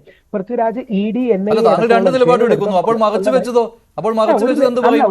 അവിടെയാണ് അപ്പൊ ഒരു നിലപാടേ ഉള്ളൂ. പൃഥ്വിരാജിന്റെ നെറേറ്റീവ് സയ്യിദ് മസൂദ് എന്ന് പറയുന്ന പൃഥ്വിരാജിന്റെ ക്യാരക്ടർ എങ്ങനെ ഉണ്ടായി എന്നുള്ളതാണ്. അതിന്റെ പശ്ചാത്തലത്തിലാണ് അദ്ദേഹം അത് കാണിക്കുന്നത്.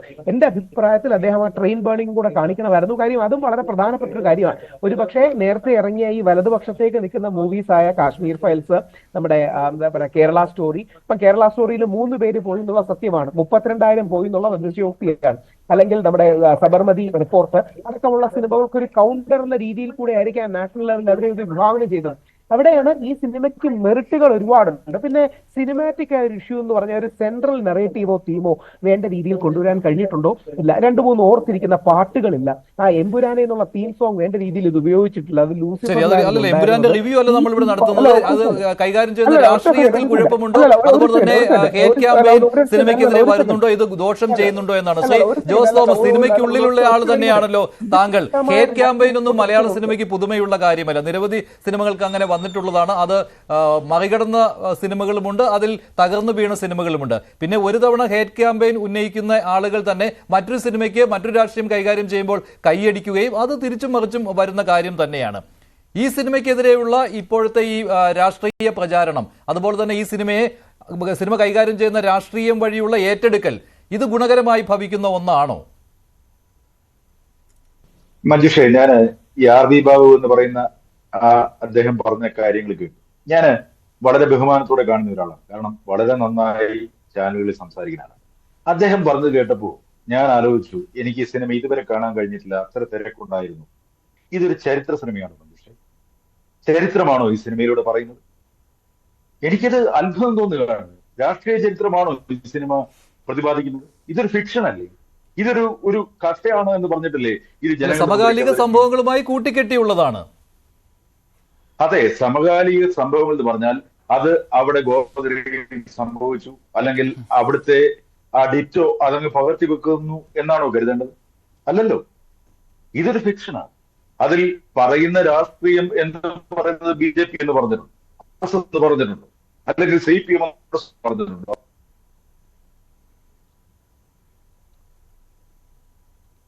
സാങ്കേതിക പ്രശ്നമുണ്ട്. ഞാൻ താങ്കളിലേക്ക് വരാം. സംഗീത്, ഇവിടെ ഓരോരുത്തരും പറഞ്ഞ അഭിപ്രായങ്ങൾ, അത് മോഹൻലാൽ ഫാൻസ് അസോസിയേഷന്റെ പ്രതിനിധി എന്ന രീതിയിൽ താങ്കൾ എങ്ങനെയാണ് ഇതിനെ കാണുന്നത്? ഒരു പേടി വരുന്നുണ്ടോ ഇക്കാര്യത്തിൽ, ഈ സിനിമയ്ക്കെതിരെയുള്ള വലിയ പ്രചാരണം നടക്കുന്നുണ്ടോ എന്ന്? അങ്ങനെയല്ല.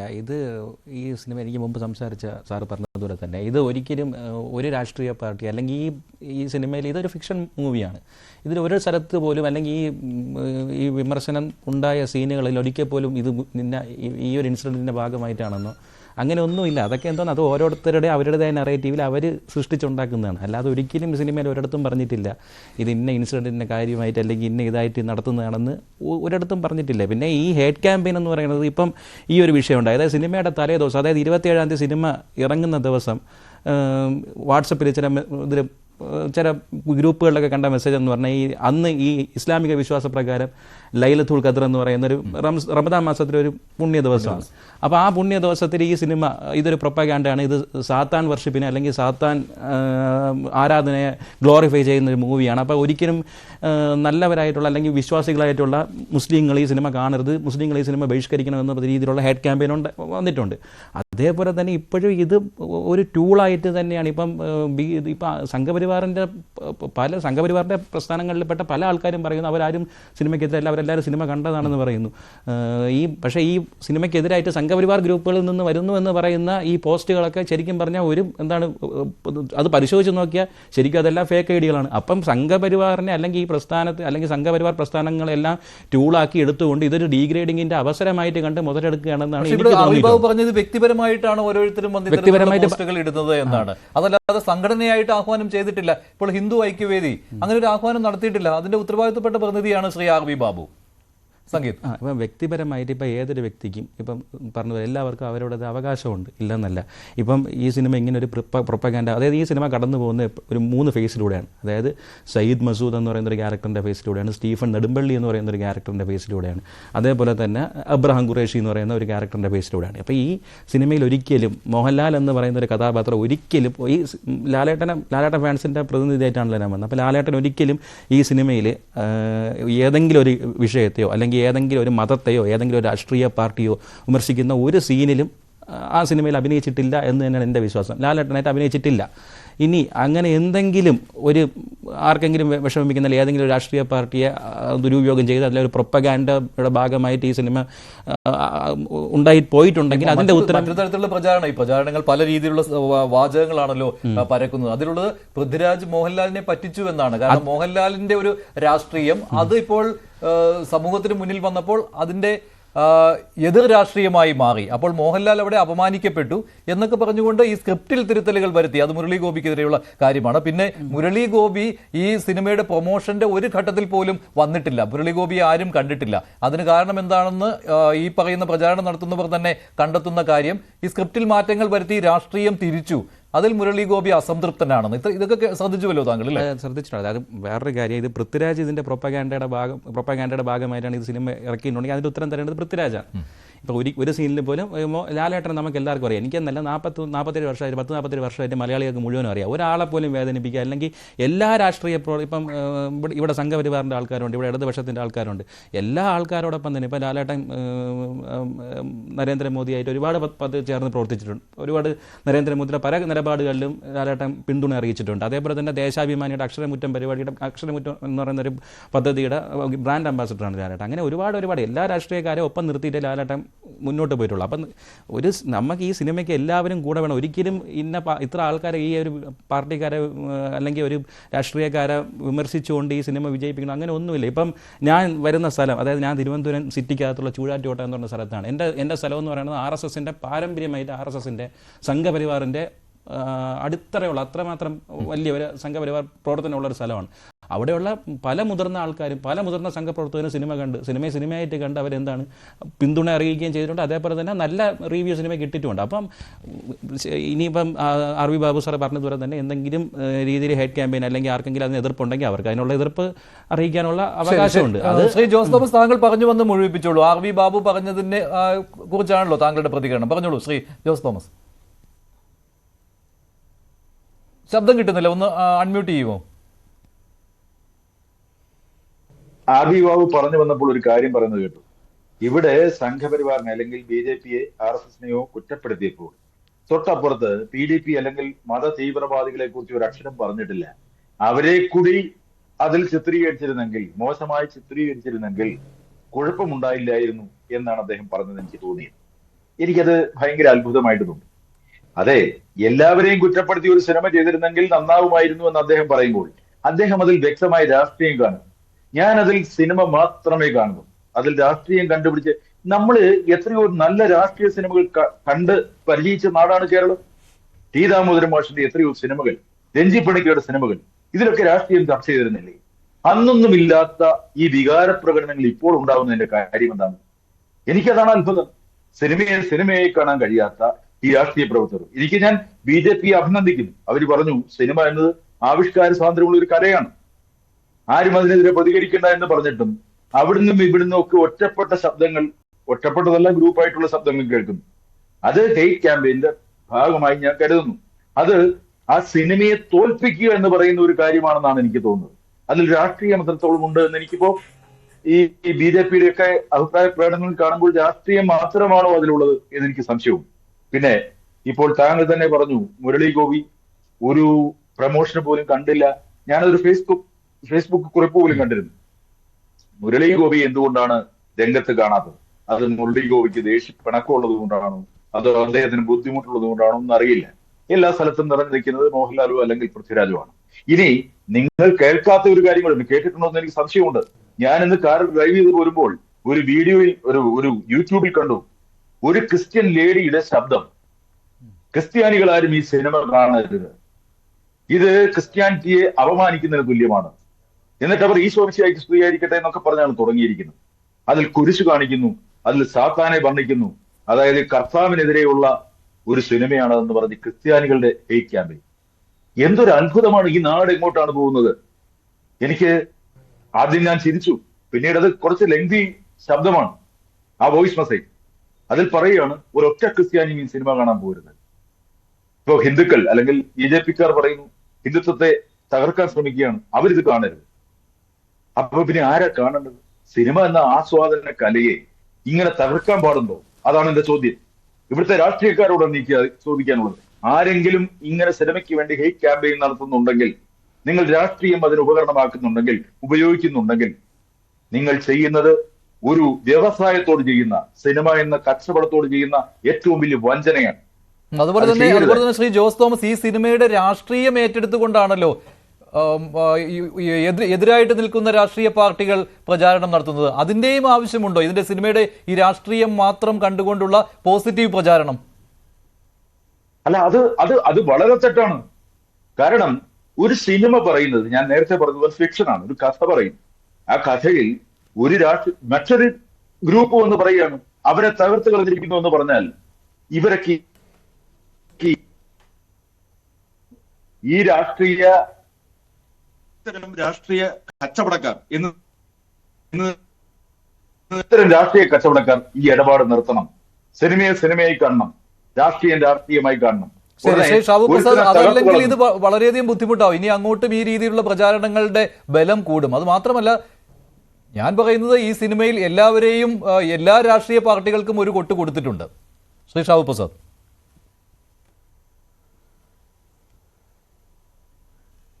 ഇപ്പൊ എനിക്ക് മുമ്പ് സംസാരിച്ച പേര് ജോസ് തോമസ്, സംവിധായകനാണ്, സിനിമാ സംവിധായകൻ ജോസ് തോമസ് ആണ്.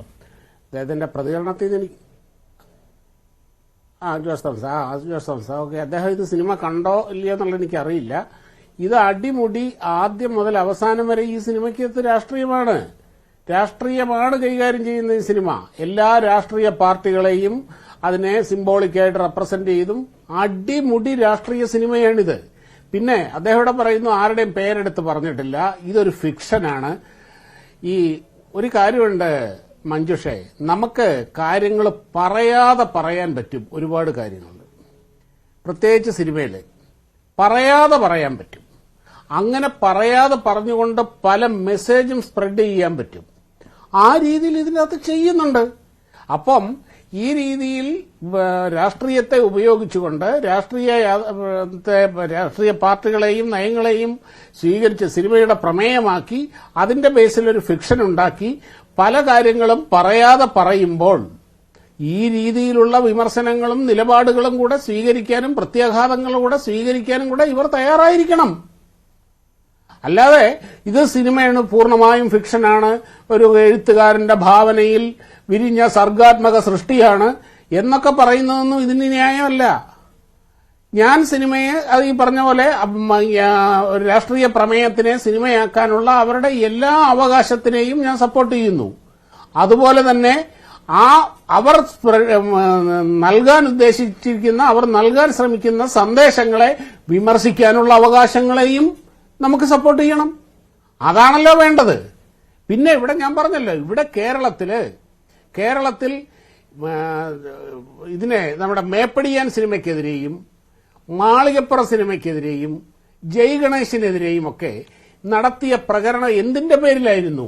ഒരൊറ്റ വ്യക്തി, ഉണ്ണി മുകുന്ദൻ അതിന്റെ അകത്ത് നായകനാണ്. ഉണ്ണി മുകുന്ദൻ സിനിമയ്ക്ക് പുറത്ത് അദ്ദേഹത്തിന്റെ ദേശീയ രാഷ്ട്രീയം അദ്ദേഹം തുറന്നു പറഞ്ഞിട്ടുണ്ട്.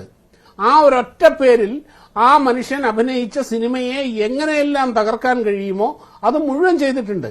മേപ്പടിയാൻ സിനിമയിലെ ഒരു 10 സെക്കൻഡ് നീളുന്ന ഷോട്ടിൽ ഇതിന്റെ നമ്മുടെ സേവാഭാരതിയുടെ ഒരു ആംബുലൻസ് കാണിച്ചു എന്നുള്ള ഒരൊറ്റ പേരിൽ ഇത് സംഘി സിനിമയാണ്, RSS പ്രൊപ്പഗാൻഡയാണ്, തേങ്ങയാണ്, മാങ്ങയാണ് എന്ന് പറഞ്ഞ് ഈ നാട് നീളം നടത്തിയ പ്രചരണം ജോസ് തോമസിനെ പോലുള്ളവർ കണ്ടില്ലേ? അത് ഡോക്ടർ ബി ജയരാജ് താങ്കൾ കണ്ടില്ലേ? താങ്കൾ നേരത്തെ പറഞ്ഞിരുന്നല്ലോ CPM ഒന്നും ഒരിക്കലും ഇത്തരത്തിലുള്ള പ്രചാരണങ്ങൾ നടത്താത്ത ആളുകളാണ് എന്ന്. 1% പോലും അതിന്റെ അകത്ത് രാഷ്ട്രീയമില്ല. ശരി, ബി ജയരാജ്. എന്നാൽ ഈ സിനിമ അടിമുടി രാഷ്ട്രീയമാണ് പറയുന്നത്. ഈ സിനിമ പറയുന്നത് അടിമുടി രാഷ്ട്രീയമാണ്. അതുകൊണ്ട് തന്നെ ആ രീതിയിലുള്ള വിമർശനങ്ങളും ഇവർ സഹിച്ചേ പറ്റൂ. ശരി, ജയരാജ്.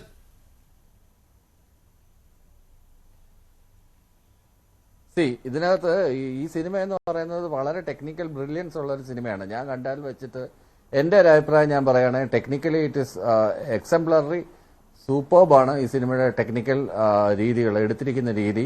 അതിനകത്ത് ഓരോ camera angle as A film lover എന്നുള്ള രീതി നോക്കിക്കഴിഞ്ഞാൽ എനിക്ക് ഭയങ്കരമായിട്ട് ഇഷ്ടപ്പെട്ടു. സ്ക്രിപ്റ്റിന്റെ കാര്യം മാത്രമല്ലല്ലോ നമ്മൾ നോക്കുന്നത്. ഇതിനകത്ത് സ്ക്രിപ്റ്റ് എന്നൊക്കെ പറയുന്നത് ഇതിനെ ഒരു സൈഡ് ലൈൻ ചെയ്തു പോകുന്നതാണ്. ആ സിനിമ എടുത്തിരിക്കുന്ന രീതി ഉണ്ടല്ലോ. ഇപ്പം ലൂസിഫർ എടുത്തു കഴിഞ്ഞാൽ ലൂസിഫർ എന്ന് പറഞ്ഞ സിനിമ ഈ രണ്ട് കൈകളിൽ മോഹൻലാൽ ഇങ്ങനെ കൊണ്ടുവന്നതുകൊണ്ടാണ് ആ മോഹൻലാൽ എന്ന് പറഞ്ഞ ഒറ്റ കഥാപാത്രം കൊണ്ടാണ് സിനിമ അത്ര ഹിറ്റായത്. ആത്മാവോ പരമാത്മാവോ അല്ലെങ്കിൽ ജീവാത്മാവോ ഒക്കെ താങ്കൾ നോക്കിയാൽ മതി. എനിക്ക് ആത്മാവും പരമാത്മാവും ജീവാത്മാവും ബേസ് എന്ന് പറയുന്നത് ആത്മാവ് സ്ക്രിപ്റ്റ് ആണോ ഒരു പടത്തിന്റെ സ്ക്രിപ്റ്റ് ഒന്നും നോക്കണ്ടെന്ന് പറഞ്ഞാല് ഒന്ന് ഷാബു പ്രസാദേ ഒന്ന് കുറച്ച് നടങ്ങ് താങ്കൾ ഇച്ചിരി എന്നെക്കാളും കുറച്ച് പ്രായം കൂടിയ ആളല്ലേ, കുറച്ച് നടങ്ങ്. ഞാൻ ഒന്ന് പറയട്ടെ, താങ്കളുടെ സമയത്ത് ഞാൻ ഇടപെട്ടില്ലല്ലോ. Script yes, script does matter. പക്ഷേ സ്ക്രിപ്റ്റ് എങ്ങനെയാണ് പോർട്രേ ചെയ്യുന്നത്, ഏത് രീതിയിലാണ് കാണിക്കുന്നത്, അങ്ങനെയാണ് എത്രയോ മനോഹരമായ സ്ക്രിപ്റ്റുകളൊക്കെ ലോകോത്തര സിനിമകളായനെ. ഒരു സ്ക്രിപ്റ്റും ഇല്ലാതെ മൂക സിനിമയിലൂടെ ഗ്രേറ്റ് ഡിറ്റക്ടർ എന്ന് പറഞ്ഞ സിനിമയിൽ ചാർലി ചാപ്ലിൻ എത്ര മനോഹരമായിട്ടാണ് ഹിറ്റ്ലറിനെ കളിയാക്കിയിരിക്കുന്നത് ലോകം മുഴുവൻ. എന്നിട്ട് ചാർലി ചാപ്ലിന് ആരെങ്കിലും വധശ്രമം ഉണ്ടായോ? ചാർലി ചാപ്ലിനെ ആരെങ്കിലും കൊല്ലാൻ ശ്രമിച്ചോ? അല്ലെ ചാർലി ചാപ്ലിനെതിരെ ഹേറ്റ് ക്യാമ്പയിൻ എന്തെങ്കിലും ചെയ്തോ? അതാണ് ആവിഷ്കാര സ്വാതന്ത്ര്യം എന്ന് പറയുന്നത്. അത് അല്ലാതെ ചില വളരെ സങ്കുചിതമായിട്ട് ചിന്തിക്കുകയും ഗ്ലോബലായിട്ട് ചിന്തിക്കാതിരിക്കുകയും ചെയ്യുമ്പോൾ ഈ ഞണ്ടുകളുടെ സ്വഭാവം ഉണ്ടല്ലോ. ഞണ്ടുകളെ ഇട്ട് കഴിഞ്ഞാൽ അതുപോലെ മലയാളികള് നല്ല സിനിമ എടുക്കുമ്പോൾ നല്ല രീതിയിൽ അത് കാണുമ്പോഴത്തേക്കും രാഷ്ട്രീയ സിനിമ എന്ന് പറഞ്ഞാൽ രാഷ്ട്രീയ സിനിമ തരാം ഞാനൊന്ന് പറഞ്ഞു തീർത്തോട്ടെ. താങ്കൾ പറഞ്ഞുകൊണ്ടിരുന്ന ഇത്ര നേരം ഞാൻ കേട്ടല്ലോ. ഞാൻ പറഞ്ഞിട്ട് പറഞ്ഞാൽ മതി ഒരൊറ്റ സെക്കൻഡ്. ഞാൻ പറയട്ടെ, ഇതിനകത്തുള്ള പ്രധാനപ്പെട്ട രാഷ്ട്രീയ സിനിമ എന്ന് പറഞ്ഞാൽ അമ്മ അറിയാൻ, മീനമാസത്തിലെ സൂര്യൻ, ഇങ്ങനെയൊക്കെയുള്ള സിനിമ, ബക്കറിന്റെ മൂവികൾ, ഇതൊക്കെ, അല്ലെങ്കിൽ കഥാപുരുഷൻ എന്ന് പറഞ്ഞ അടൂരിന്റെ സിനിമ, വിധേയൻ എന്ന് പറഞ്ഞ സിനിമ, ഇതൊക്കെ രാഷ്ട്രീയ സിനിമകളാണ്, ഉത്തമ സിനിമകളാണ്. ഇതൊരു കൊമേഴ്ഷ്യൽ പ്രോഡക്റ്റ് ആണ് ഈ സിനിമ എന്ന് പറയുന്നത്. ആ ഒരു ആംഗിൾ, ഒരു എന്റർടൈൻമെന്റ് ആംഗിളിൽ കണ്ടു കഴിഞ്ഞാൽ ഈ സിനിമ നല്ല സിനിമ തന്നെയാണ്. കാര്യമൊന്നുമില്ല. ഇത് എല്ലാ ആളുകളെയും കേറ്റർ ചെയ്യണം, എല്ലാ തരത്തിലുള്ള ഓഡിയൻസിനെ കേറ്റർ ചെയ്യണം. ഇവിടെ ഈ കേരളത്തിലെ എം സുകുമാരൻ എന്ന് പറയുന്ന ഒരു ലോകോത്തര എഴുത്തുകാരനുണ്ടായിരുന്നു. അദ്ദേഹം 100% അടിമുടി കമ്മ്യൂണിസ്റ്റായ ഒരു മനുഷ്യൻ. അദ്ദേഹം 1979 ശേഷക്രിയ എന്ന് പറയുന്ന ഒരു നോവൽ എഴുതി. ആ നോവലില് കമ്മ്യൂണിസ്റ്റ് പാർട്ടിയെ വിമർശിക്കുന്നുണ്ട്. അതിന് പകരമായിട്ട് ഈ CPM-കാർ അങ്ങനെ അടിച്ചെല്ലൊടിച്ചു. അതിന് അങ്ങർക്ക് എഴുന്നേക്കാൻ പോലും പറ്റാത്ത അവസ്ഥയാക്കി. അത് കഴിഞ്ഞ് അദ്ദേഹം എഴുത്ത് നിർത്തി പൂർണ്ണമായിട്ട്. അങ്ങനെ 10-15 വർഷം കഴിഞ്ഞിട്ട് എം സുകുമാരൻ തിരിച്ചു വരുന്നത് 1992 അദ്ദേഹം പിതൃതർപ്പണം എന്ന് പറഞ്ഞൊരു കഥയായിട്ട് തിരിച്ചു വന്നത്. അങ്ങനെ എം സുകുമാരനെ പോലെയുള്ള 100% അടിമുടി കമ്മ്യൂണിസ്റ്റായ ഒരു എഴുത്തുകാരനെ തല്ലി കയ്യും കാലും ഒടിച്ച ആൾക്കാരാണ്. അതിന്റെ അകത്ത് CPM-നെ വിമർശിക്കുന്ന എന്തോ ഉണ്ടെന്ന് ഉള്ളത് കൊണ്ട് മാത്രം മർദ്ദിച്ചവശരാക്കിയ ആൾക്കാരാണ് ഇവിടെ വന്ന് ആവിഷ്കാര സ്വാതന്ത്ര്യം. ശരി, ശ്രീ ആർ വി ബാബു ജോസ് തോമസ് പറഞ്ഞ കാര്യം, ജോസ് തോമസ് അദ്ദേഹം ഫിലിം ഡയറക്ടർ കൂടിയാണല്ലോ, അദ്ദേഹം പറഞ്ഞ കാര്യം ഫിക്ഷനാണ്, എന്തിനാണ് അതിന്മേൽ ഇത്രമാത്രം വാശി പിടിക്കുന്നത് എന്ന്.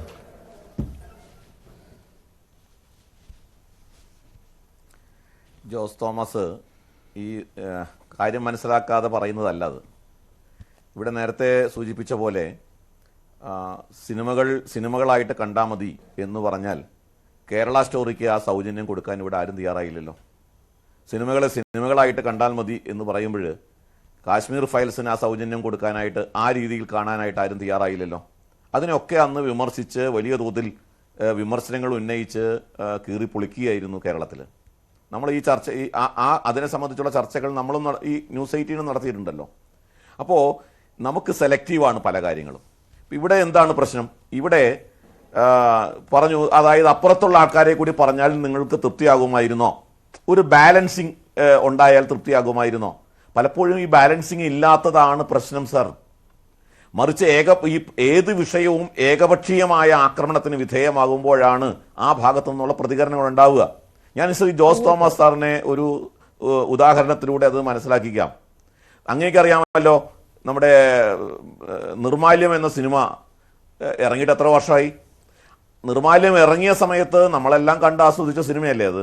ഞാനത് 2 തവണ കണ്ട സിനിമയാണ്. നിർമാല്യം ഇറങ്ങി വർഷങ്ങൾക്ക് ശേഷമാണ് ഞാൻ കണ്ടത്. 2 തവണ കണ്ട സിനിമയാണ്. അന്ന് ഇല്ലാത്ത പ്രശ്നം ഇന്ന് കാണുമ്പോൾ ഉണ്ടാവുന്നതിന്റെ കാരണം എന്താ?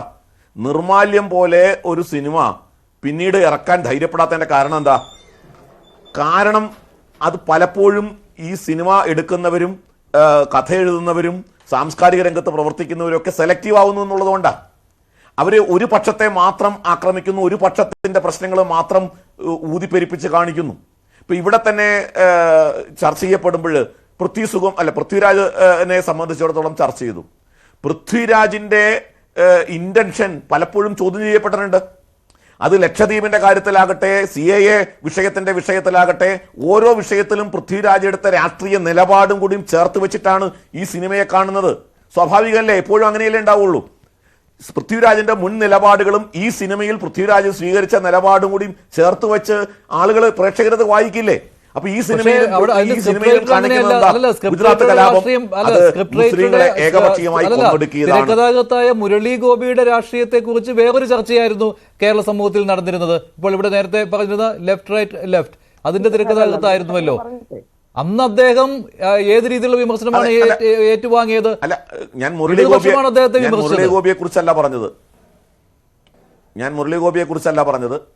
സ്ക്രിപ്റ്റ് റൈറ്റർ എഴുതിയത് മുഴുവൻ സിനിമയാക്കണം എന്നില്ലല്ലോ. അത് സംവിധായകന്റെയും കൂടിയും, അത് ജോസ് തോമസ് സാറിന് അറിയാമല്ലോ, സംവിധായകനും കൂടി അറിഞ്ഞുകൊണ്ടല്ലാതെ അങ്ങനെ ഒരു സിനിമ ഉണ്ടാവില്ലല്ലോ. അപ്പൊ ഇങ്ങനെ ഈ രീതിയിലേക്ക് അതേ സ്ക്രിപ്റ്റ് തന്നെ വേണം എന്ന് നിഷ്കർഷിക്കുകയാ, അതേ രീതിയിൽ സിനിമ എടുക്കുമ്പോൾ അതിലൂടെ ഒരു മെസ്സേജ് കൃത്യമായിട്ട് കൊടുക്കാൻ താല്പര്യപ്പെടുന്നില്ലേ?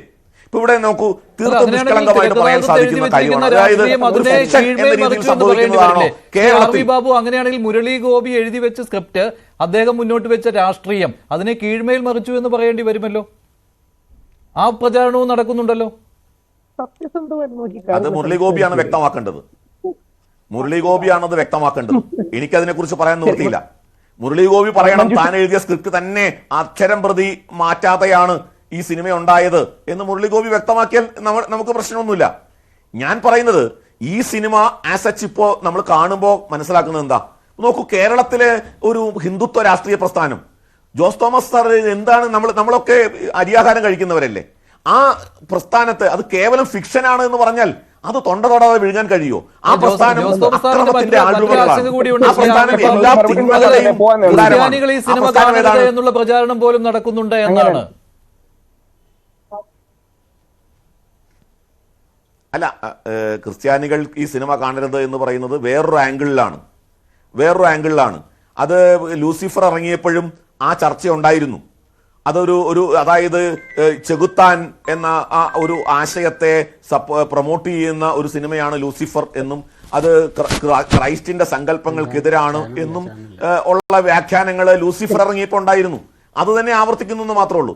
ഞങ്ങളിവിടെ ഏതെങ്കിലും സംഘടന സിനിമ കാണരുതെന്നോ ഒന്നും ഒരു ആഹ്വാനം ചെയ്തിട്ടില്ല. മറിച്ച് ഈ സിനിമയുടെ പോരായ്മകൾ ഒരു തീം എന്റെ അടിസ്ഥാനത്തിൽ ചർച്ച ചെയ്യുമ്പോൾ ഈ സിനിമ കൃത്യമായ ഒരു വിഭജനം ഉണ്ടാക്കുന്നു എന്നുള്ളതാണ് ഞങ്ങൾ ചൂണ്ടിക്കാണിക്കുന്നത്. ഈ സിനിമ കൊണ്ട് യഥാർത്ഥത്തിൽ വലിയ ദോഷമുണ്ടാക്കുന്നത് ഈ നാട്ടിൽ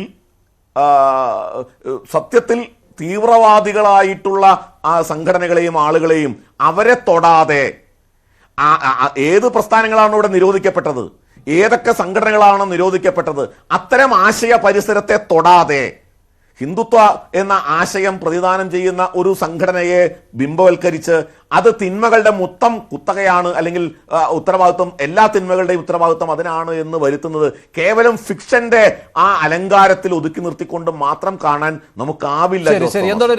അതിന്റെ പിന്നിലൊരു രാഷ്ട്രീയമുണ്ട്. ആ രാഷ്ട്രീയമാണ് ചർച്ച ചെയ്യപ്പെടുന്നത്. ആ രാഷ്ട്രീയത്തെ കാണാതിരിക്കാൻ സാധ്യമല്ല. ഇതിലെന്തറിയാം, നമുക്ക് സത്യസന്ധമായിട്ട് ഈ കാര്യങ്ങൾ അവലോകനം ചെയ്തുകൂടെ? ഞാനൊരു ഹിന്ദു വിശ്വാസിയാണ്, ഹിന്ദുത്വവാദിയല്ല. ഹിന്ദുത്വവാദികളോട് ഡിബേറ്റ് ചെയ്യുകയും എന്നാൽ ബഹുമാനത്തോടെ കാണുകയും ചെയ്യുന്നതാണ്. ശ്രീ RV ബാബു പറഞ്ഞത്, ശ്രീ ഷാബു പ്രസാദ് പറഞ്ഞത് വളരെ ഫാക്ട് അല്ലേ? നമ്മൾ കണ്ണടച്ചിരുട്ടാക്കിയിട്ട് എന്തിനാ? ഇതൊരു പൊളിറ്റിക്കൽ സ്റ്റേറ്റ്മെന്റ് കൂടെയാണ്. നമ്മൾ ഇനി അല്ലെന്ന് പറഞ്ഞാൽ എന്താ അർത്ഥം? ആ സിനിമ കാണുന്ന ആർക്കും അത് മനസ്സിലാവില്ലേ? ബാബാ ബജരംഗി എന്ന പേര് കൃത്യമായിട്ട് അഖണ്ഡ ശക്തി മോർച്ച, ശ്രീ കെ സുരേന്ദ്രൻജിയെ പോലും വളരെ അപ്പോൾ അദ്ദേഹത്തിന്റെ സ്റ്റേറ്റ്മെന്റ്സ് അടക്കം വളരെ കൃത്യമായിട്ട് കൊടുത്തിട്ടുണ്ട്. അവസാനമുള്ള ആ പദപ്രയോഗമൊക്കെ അണ്ണ തുടങ്ങിയ പ്രയോഗമൊക്കെ ഒഴിവാക്കേണ്ടതായിരുന്നു. അതൊന്നും ശ്രീ കെ സുരേന്ദ്രനെ പോലെയോ ഏത് നേതാവിനെതിരെ പോലെയോ തമാശയ്ക്ക് കൊണ്ടുവരുന്നത്. കാര്യം റിയൽ ലൈഫ് റിഫ്ലക്ഷൻ ഉണ്ടല്ലേ. പക്ഷേ ഈ സിനിമ ഗംഭീരമാണ്. അവിടെയാണ് ഈ സിനിമ ഒരു പൊളിറ്റിക്കൽ സ്റ്റേറ്റ്മെന്റ് വെക്കുന്നുണ്ട്. അതിനെ വിമർശിക്കുന്നവർക്ക് വിമർശിക്കാൻ സ്പേസ് കൊടുക്കണം. എനിക്ക് ഈ സിനിമ കാര്യമായിട്ട് ഇഷ്ടപ്പെട്ടു. കാര്യം കുറെ കൂടെ ഒരു സെൻട്രിസ്റ്റ് സ്പേസിൽ നിന്നാണ് ഈ സിനിമ ചെയ്തിരിക്കുന്നത്. പക്ഷേ റൈറ്റ് വിങ് എന്നോ ഹിന്ദുത്വ റൈറ്റ് വിങ്ങോ പറയുന്ന വിമർശനം വാലിഡ് ആണ്. കാര്യം ഗോദ്രെ അടക്കമുള്ള കാര്യങ്ങൾ കൂടെ മെൻഷൻ ചെയ്തിരുന്നെങ്കിൽ കുറെ കൂടെ ബാലൻസ് ഉണ്ടാകുമായിരുന്നു. നേരത്തെ സൂചിപ്പിച്ച പോലെ പാകിസ്ഥാനിലെ ജിഹാദി ട്രെയിനിങ്ങിനെ കുറിച്ചോ ഇസ്ലാമിക് ട്രെയിനിങ്ങിനെ കുറിച്ചോ ഇതിൽ പരാമർശമുണ്ട്. അങ്ങനെ ഇന്ത്യ വിരുദ്ധരാക്കി മാറ്റും. ഈ സിനിമയുടെ രാഷ്ട്രീയം പോസിറ്റീവ്ലി കാണുകയാണെങ്കിൽ മോഹൻലാൽ അവസാനം പറയുന്നുണ്ട്, പൃഥ്വിരാജും മോഹൻലാലും പ്രതികാരം ചോദിക്കുമ്പോൾ മലബാറി എന്നവർ വിളിക്കുമ്പോൾ മലബാറി അല്ല മലയാള ഹിന്ദുസ്ഥാനി എന്ന് പറയുന്നുണ്ട്. ഒരു രാജ്യസ്നേഹത്തിന്റെ ആംഗിൾ ഉണ്ട്. അപ്പൊ ഇതിലൊരു പൊളിറ്റിക്സ് ഉണ്ട് എന്ന് സമ്മതിക്കാൻ പൃഥ്വിരാജിന് മടി കാണില്ല, മോഹൻലാലിന് മടി കാണില്ല, മുരളി ഗോപിക്ക് മടി കാണില്ല. നമ്മൾ എന്തിനാ മടി കാണിക്കുന്നത്? അപ്പൊ അതൊരു രാഷ്ട്രീയ സ്റ്റേറ്റ്മെന്റ് കൂടെയാണ് എന്ന് നമ്മൾ സത്യസന്ധമായി അറിയണം. ഇനി ഒരു കാര്യം കൂടെ, മുരളി ഗോപി അടക്കം ശ്രീ ടിയാനിൽ ഇതേ ടോപ്പിക് തന്നെയാണ്. ഹിന്ദു മുസ്ലിം ഐക്യം വേണം, എന്നാൽ തീവ്ര ഹിന്ദുത്വവാദം വേണ്ട എന്ന് പറഞ്ഞ് ബ്രാഹ്മണനായ ഇന്ദ്രജിത്തിന്റെ കഥാപാത്രവും സൂഫി മുസ്ലിമായ പൃഥ്വിരാജിന്റെ കഥാപാത്രവും ഒരുമിച്ചാണ് കൊണ്ടുവന്നിരിക്കുന്നത്. അത് ഭയങ്കര രസകരമാണ്. അത് ഹരിഹര ബുക്ക അല്ലെങ്കിൽ വിജയനഗര സാമ്രാജ്യം തുടങ്ങിയ രണ്ട് ബ്രദേഴ്സിന്റെ പുനർജന്മമാണെന്നൊക്കെ കാണിച്ചു. ഫിക്ഷൻ എന്നുള്ള ആനുകൂല്യം എന്തിന് നൽകുന്നു എന്നാണ് ആർ.വി. ബാബുവാണ് അത് ഉന്നയിച്ചത്. ഫിക്ഷൻ എന്ന ആനുകൂല്യം എന്തിന് ഉന്നയിക്കുന്നു എന്നാണ്. താങ്കളാണല്ലോ ഫിക്ഷനെ പറ്റി പറഞ്ഞത്, ഫിക്ഷനായിട്ട് കണ്ടാൽ പോരെ എന്ന്. അതെ, നേരത്തെ സംസാരിച്ചപ്പോൾ ഷാബു പ്രസാദ് പറഞ്ഞു മേപ്പിളിയ എന്ന സിനിമയിൽ സേവാഭാരതിയുടെ ആംബുലൻസ് കാണിച്ചപ്പോൾ അതിനെതിരെ പ്രതികരിച്ചു എന്ന് പറഞ്ഞു, ഒരുപാട് ആരോപണങ്ങളുണ്ടായി എന്ന് പറഞ്ഞു. ഒരു ആംബുലൻസ് കാണുമ്പോൾ അത് ആംബുലൻസ് ആയിട്ട് കാണുന്നത് സേവാഭാരതിയുടെ RSSന്റെ ആണെന്ന് കാണുന്നവന്റെ കണ്ണിനാണ്, അവന്റെ മനസ്സിനാണ് കുഴപ്പം. ഞാൻ പറയുന്നത് പൊളിറ്റിക്കൽ സിനിമകൾ നേരത്തെയും വന്നിട്ടുണ്ട്, മലയാളത്തിൽ ഒരുപാട് വന്നിട്ടുണ്ട്. അന്നൊന്നുമില്ലാത്ത ഈ വികാര പ്രകടനങ്ങൾ ഇന്നുണ്ടാവുന്നതിന്റെ കാരണം എന്താണ്? രാഷ്ട്രീയക്കാർ അതിലേക്ക് കുത്തി നിറയ്ക്കുന്ന ഒരുപാട് ആശയങ്ങളാണ്. ഇപ്പോൾ ഇത് BJP അല്ലെങ്കിൽ RSSനെ വിമർശിക്കുന്ന സിനിമയാണ് എന്ന് പലരും പറയുന്നു. ഞാൻ നേരത്തെ അദ്ദേഹത്തോട് പറയുന്നു, ഞാൻ സിനിമ കണ്ടില്ല. മഞ്ജുഷ ഒരൊറ്റ കാര്യം മാത്രം അദ്ദേഹത്തിന്റെ ശ്രദ്ധയിലേക്ക് കൊണ്ടുവരാൻ, അദ്ദേഹത്തിന്റെ ഒറ്റ സെക്കൻഡ് സാറേ, ഈ വിഷയം വളരെ സെൻസിറ്റീവ് ആണ്. നമ്മൾ സാധാരണ ഇപ്പൊ സന്ദേശം സിനിമയിൽ രാഷ്ട്രീയം കൈകാര്യം ചെയ്യുന്നു, അല്ലെങ്കിൽ അറബിക്കഥയിൽ രാഷ്ട്രീയം കൈകാര്യം ചെയ്യുന്നു. അങ്ങനെ ഒട്ടനവധി സിനിമകൾ രാഷ്ട്രീയം കൈകാര്യം ചെയ്യും, ഹിന്ദുത്വ രാഷ്ട്രീയത്തെ വിമർശിക്കുന്ന ഒട്ടനവധി സിനിമകൾ ഉണ്ടായിട്ടുണ്ട്. അതിനൊന്നുമല്ല എതിർപ്പ്. ഈ വിഷയം വളരെ സെൻസിറ്റീവാണ്. സെൻസിറ്റീവ് ആയിട്ടുള്ള ഒരു വിഷയത്തെ കൈകാര്യം ചെയ്യുമ്പോൾ പാലിക്കേണ്ട ഒരു പാകത, ഒരു അവധാനത ഈ സിനിമയിൽ കാണിച്ചിട്ടില്ല എന്നുള്ളൊരു വിമർശനമാണ് ഞങ്ങൾ ഉന്നയിക്കുന്നത്. അതൊരു പ്രധാനപ്പെട്ട കാര്യമാണ്. എനിക്കിത് പറഞ്ഞത് നമ്മളൊരു ബഹുസ്വര സമൂഹത്തിലാണ് ജീവിക്കുന്നത്. താങ്കൾ തന്നെ പറഞ്ഞല്ലോ, ഈ നിർമാല്യം ഇറങ്ങിയ കാലത്തെ കുറിച്ച് പറഞ്ഞല്ലോ. അന്ന് ഭഗവതിയുടെ മുഖത്തേക്ക് കാക്കച്ച് തുപ്പിയിട്ട് ഇവിടെ കേരളത്തിൽ ആരും പ്രതികരിച്ചില്ല. ആ സിനിമ കണ്ട് വളരെ ആവേശത്തോടെ ഇറങ്ങി വന്നവരാണ് മലയാളികൾ. ആ കാലഘട്ടം നിങ്ങളൊന്ന് ഓർക്കണം. ഇന്ന് എന്തുകൊണ്ടാണ് അത് കാണാൻ കഴിയാത്തത്, അങ്ങനെയുള്ള സിനിമകൾ ഉണ്ടാക്കാൻ കഴിയാത്തതെന്ന് നിങ്ങൾ തന്നെ ചോദിച്ചു. ഇത് രാഷ്ട്രീയ ഇടപെടലില്ലേ അതിൽ?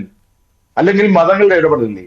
ഈ മതങ്ങളും രാഷ്ട്രീയക്കാരും കൂടി ചേർന്നല്ലേ ഇങ്ങനെ സിനിമയെ വിഭജിക്കേണ്ടി വന്നത്? അതാണ് എന്റെ ചോദ്യം. ഇവിടെ ശരിയാണ് നിങ്ങൾ പറയുന്നത്, പൃഥ്വിരാജിന്റെ രാഷ്ട്രീയം അതിൽ ആവിഷ്കരിക്കാൻ ശ്രമിച്ചിട്ടുണ്ടാവും, മുരളി ഗോപിയെ മാറ്റി നിർത്തിയിട്ടുണ്ടാവും. അത് പറയാം. പക്ഷെ സിനിമ എന്നത് കലയാണ്, കച്ചവടം കൂടിയാണ് എന്ന് മനസ്സിലാക്കാതെ ഈ ഹെയ്റ്റ് ക്യാമ്പയിൻ അത് ശരിയാണോ എന്ന് ആലോചിക്കുക. നിങ്ങൾ BJP-ക്കാരോ RSSകാരോ ചെയ്തിട്ടില്ല. പക്ഷെ അവിടെ ഇവിടെയും സംഭവങ്ങൾ ഉണ്ടാകുമ്പോൾ അവരുടെ ഉള്ളിൽ ഇത്രയും വികാരം തിളയ്ക്കുന്നത് എന്തുകൊണ്ടാണ്? രാഷ്ട്രീയത്തെ രാഷ്ട്രീയമായി കാണുകയും സിനിമയെ അതേ ഞാൻ ചോദിച്ചുള്ളൂ. ഇതുപോലെ വളരെ സെൻസിറ്റീവായ വിഷയം അതിൽ അവതരിപ്പിച്ചു എന്ന് പറയുന്നു. അവർ മനസ്സിലാക്കേണ്ടത് ഇത് അവരുടെ കാര്യമല്ല, ഞങ്ങളെ അല്ല ഉദ്ദേശിച്ചിരിക്കുന്നതെന്ന് മനസ്സിലാക്കി മാറുക എന്നുള്ളതാണ്. ഇതൊരു ചർച്ചാ വിഷയമാക്കേണ്ട കാര്യമുണ്ടായിരുന്നില്ല. ഇത് ചർച്ചാ വിഷയമാക്കി എടുത്തപ്പോഴാണ് മനുഷ്യർ പലപ്പോഴും അതിലേക്ക് തിരിഞ്ഞു പോയത്. ശരി ശ്രീ സംഗീത്, മറ്റൊരു കാര്യം എന്ന് പറയുന്നത് ഇതൊരു പാൻ ഇന്ത്യൻ സിനിമ എന്നുള്ള ഇമേജോട് കൂടി വന്ന സിനിമയാണല്ലോ. പക്ഷേ ഈ ടൈറ്റിൽ തന്നെ അതുകൊണ്ടാണ് അങ്ങനെ, ഈ പാൻ ഇന്ത്യൻ ഇമേജ് അതിന് കോട്ടം തട്ടുമോ എന്നുള്ളതാണ്. കാരണം ഇത് കേരളത്തിൽ ഒരു പക്ഷം ഇതിനെ ഏറ്റെടുക്കുന്നുണ്ട് ഇപ്പോൾ. അതുകൊണ്ട് തന്നെ നിങ്ങൾ ഉദ്ദേശിക്കുന്ന ബോക്സ് ഓഫീസ് കളക്ഷനിലേക്ക് വരാൻ പറ്റിയേക്കും. പക്ഷേ മറ്റ് സ്ഥലങ്ങളിലോ, പ്രത്യേകിച്ച് വടക്കേ ഇന്ത്യൻ സംസ്ഥാനങ്ങളിൽ ഇത് മുംബൈയിൽ വലിയ രീതിയിൽ റിലീസ് ചെയ്തിട്ടുണ്ടല്ലോ. അതുപോലെ തന്നെ മറ്റ് പല സംസ്ഥാനങ്ങളിലും ഇത് റിലീസ് ചെയ്തതാണ്. അപ്പോൾ എവിടെയെങ്കിലും ഈ ഒരു തീം കൊണ്ട് പാളിച്ച് പറ്റുമോ എന്നുള്ളൊരു പേടിയുണ്ടോ? ഇല്ല, അങ്ങനെയൊന്നും ഒരിക്കലും അങ്ങനെ ഒരു പേടി അങ്ങനെയൊന്നുമില്ല. കാരണം ഈ സിനിമ ഏറ്റവും കൂടുതൽ കേരളത്തിനെക്കാട്ടി ഏറ്റവും കൂടുതൽ ഇപ്പം ഷോസ് ഉള്ളതും ഏറ്റവും കൂടുതൽ തിയേറ്റർ റൺ ഉള്ളതും കർണാടകയിലും ബാംഗ്ലൂരിലാണ്. അതേപോലെ തന്നെ നോർത്ത് ഇന്ത്യയിലും. അതായത് ഇന്നലെ പുറത്ത് വന്ന ഓവർസീസിന്റെ കളക്ഷനാണ് 46 കോടിയുടെ കണക്ക് വന്നത്. പക്ഷെ ഇപ്പോൾ ഈ പ്രചാരണം ഏറ്റെടുത്തിരിക്കുന്ന ആളുകളുണ്ടല്ലോ, അത് ഈ ക്യാമ്പയിൻ ദേശീയ തലത്തിലേക്ക് കൊണ്ടുപോകുവാൻ അറിയാവുന്ന ആളുകളാണ്, അതിന് ശക്തിയുള്ള ആളുകളാണ്. ഇല്ല, അങ്ങനെ ഒരിക്കലും ഇത് ഒരു സിനിമ എന്ന് പറയുമ്പോഴത്തേക്ക് രാഷ്ട്രീയപരമായിട്ട് സിനിമയെ കാണുന്നവരുണ്ടാവും, ഇല്ലായിരിക്കും. പക്ഷേ ആ ടെക്നിക്കൽ ബ്രില്യൻസ് എന്ന് പറയുന്നതാണ് നമ്മുടെ സിനിമയുടെ ഏറ്റവും വലിയ. ഈ എമ്പുരാൻ എന്ന് പറയുന്നത് നമുക്ക് എവിടെ കൊണ്ടുപോയി കൊണ്ട് പ്രസൻറ്റ് ചെയ്യാൻ പറ്റും, എവിടെ വേണോ കൊണ്ടുപോയി പ്രസൻറ്റ് ചെയ്യാൻ പറഞ്ഞാൽ അത്രമാത്രം ഔ ഫാക്ടേഴ്സ് ഉള്ള ഒരു മൂവിയാണ്. ടെക്നിക്കലി അത്രയും ബ്രില്യൻ്റ് ആയിട്ടുള്ളൊരു മൂവിയാണ്. അപ്പോൾ ആ ഒരു ടെക്നിക്കൽ ബ്രില്യൻസ് ആ സിനിമയ്ക്ക് ഒരു മുതൽക്കൂട്ട് തന്നെ ആവും. ഒരിക്കലും ആ സിനിമയ്ക്ക് ഇതൊരു എങ്ങനെയാണ് ഇത് ഈ ഒരു വിഷയം അത് പിന്നോട്ട് പോവുകയില്ല, പിന്നോട്ട് അടിക്കുമെന്ന് എനിക്ക് തോന്നുന്നില്ല. എനിക്കെന്നല്ല തോന്നുന്നില്ല. പിന്നെ അത് അതിനെപ്പറ്റി ചർച്ച ചെയ്ത് കാര്യമില്ല. ശരി, ശ്രീ ആർ വി ബാബു, അങ്ങനെ ഒരു ക്യാൻസലേഷൻ, ഇങ്ങനെ കൂട്ടത്തോടെയുള്ള സിനിമ ടിക്കറ്റ് ക്യാൻസൽ, അത് ഒരു തരത്തിലും ബാധിച്ചിട്ടില്ല എന്നാണ് മോഹൻലാൽ ഫാൻസ് അസോസിയേഷന്റെ പ്രതിനിധി പറഞ്ഞത്. അതങ്ങനെ തന്നെയല്ലേ? അതല്ലാതെ ഇങ്ങനെയൊരു ക്യാമ്പയിൻ ഏറ്റെടുത്തുകൊണ്ട് ഈ സിനിമയെ അങ്ങ് നശിപ്പിച്ചേക്കാം എന്ന് തുനിഞ്ഞിറങ്ങിയാൽ പോലും അങ്ങനെ ഇല്ലാതായി തീരുന്നതാണോ സിനിമ ആസ്വാദനം? അത് ആസ്വദിക്കുന്ന ഒട്ടേറെ ആളുകളുണ്ടല്ലോ.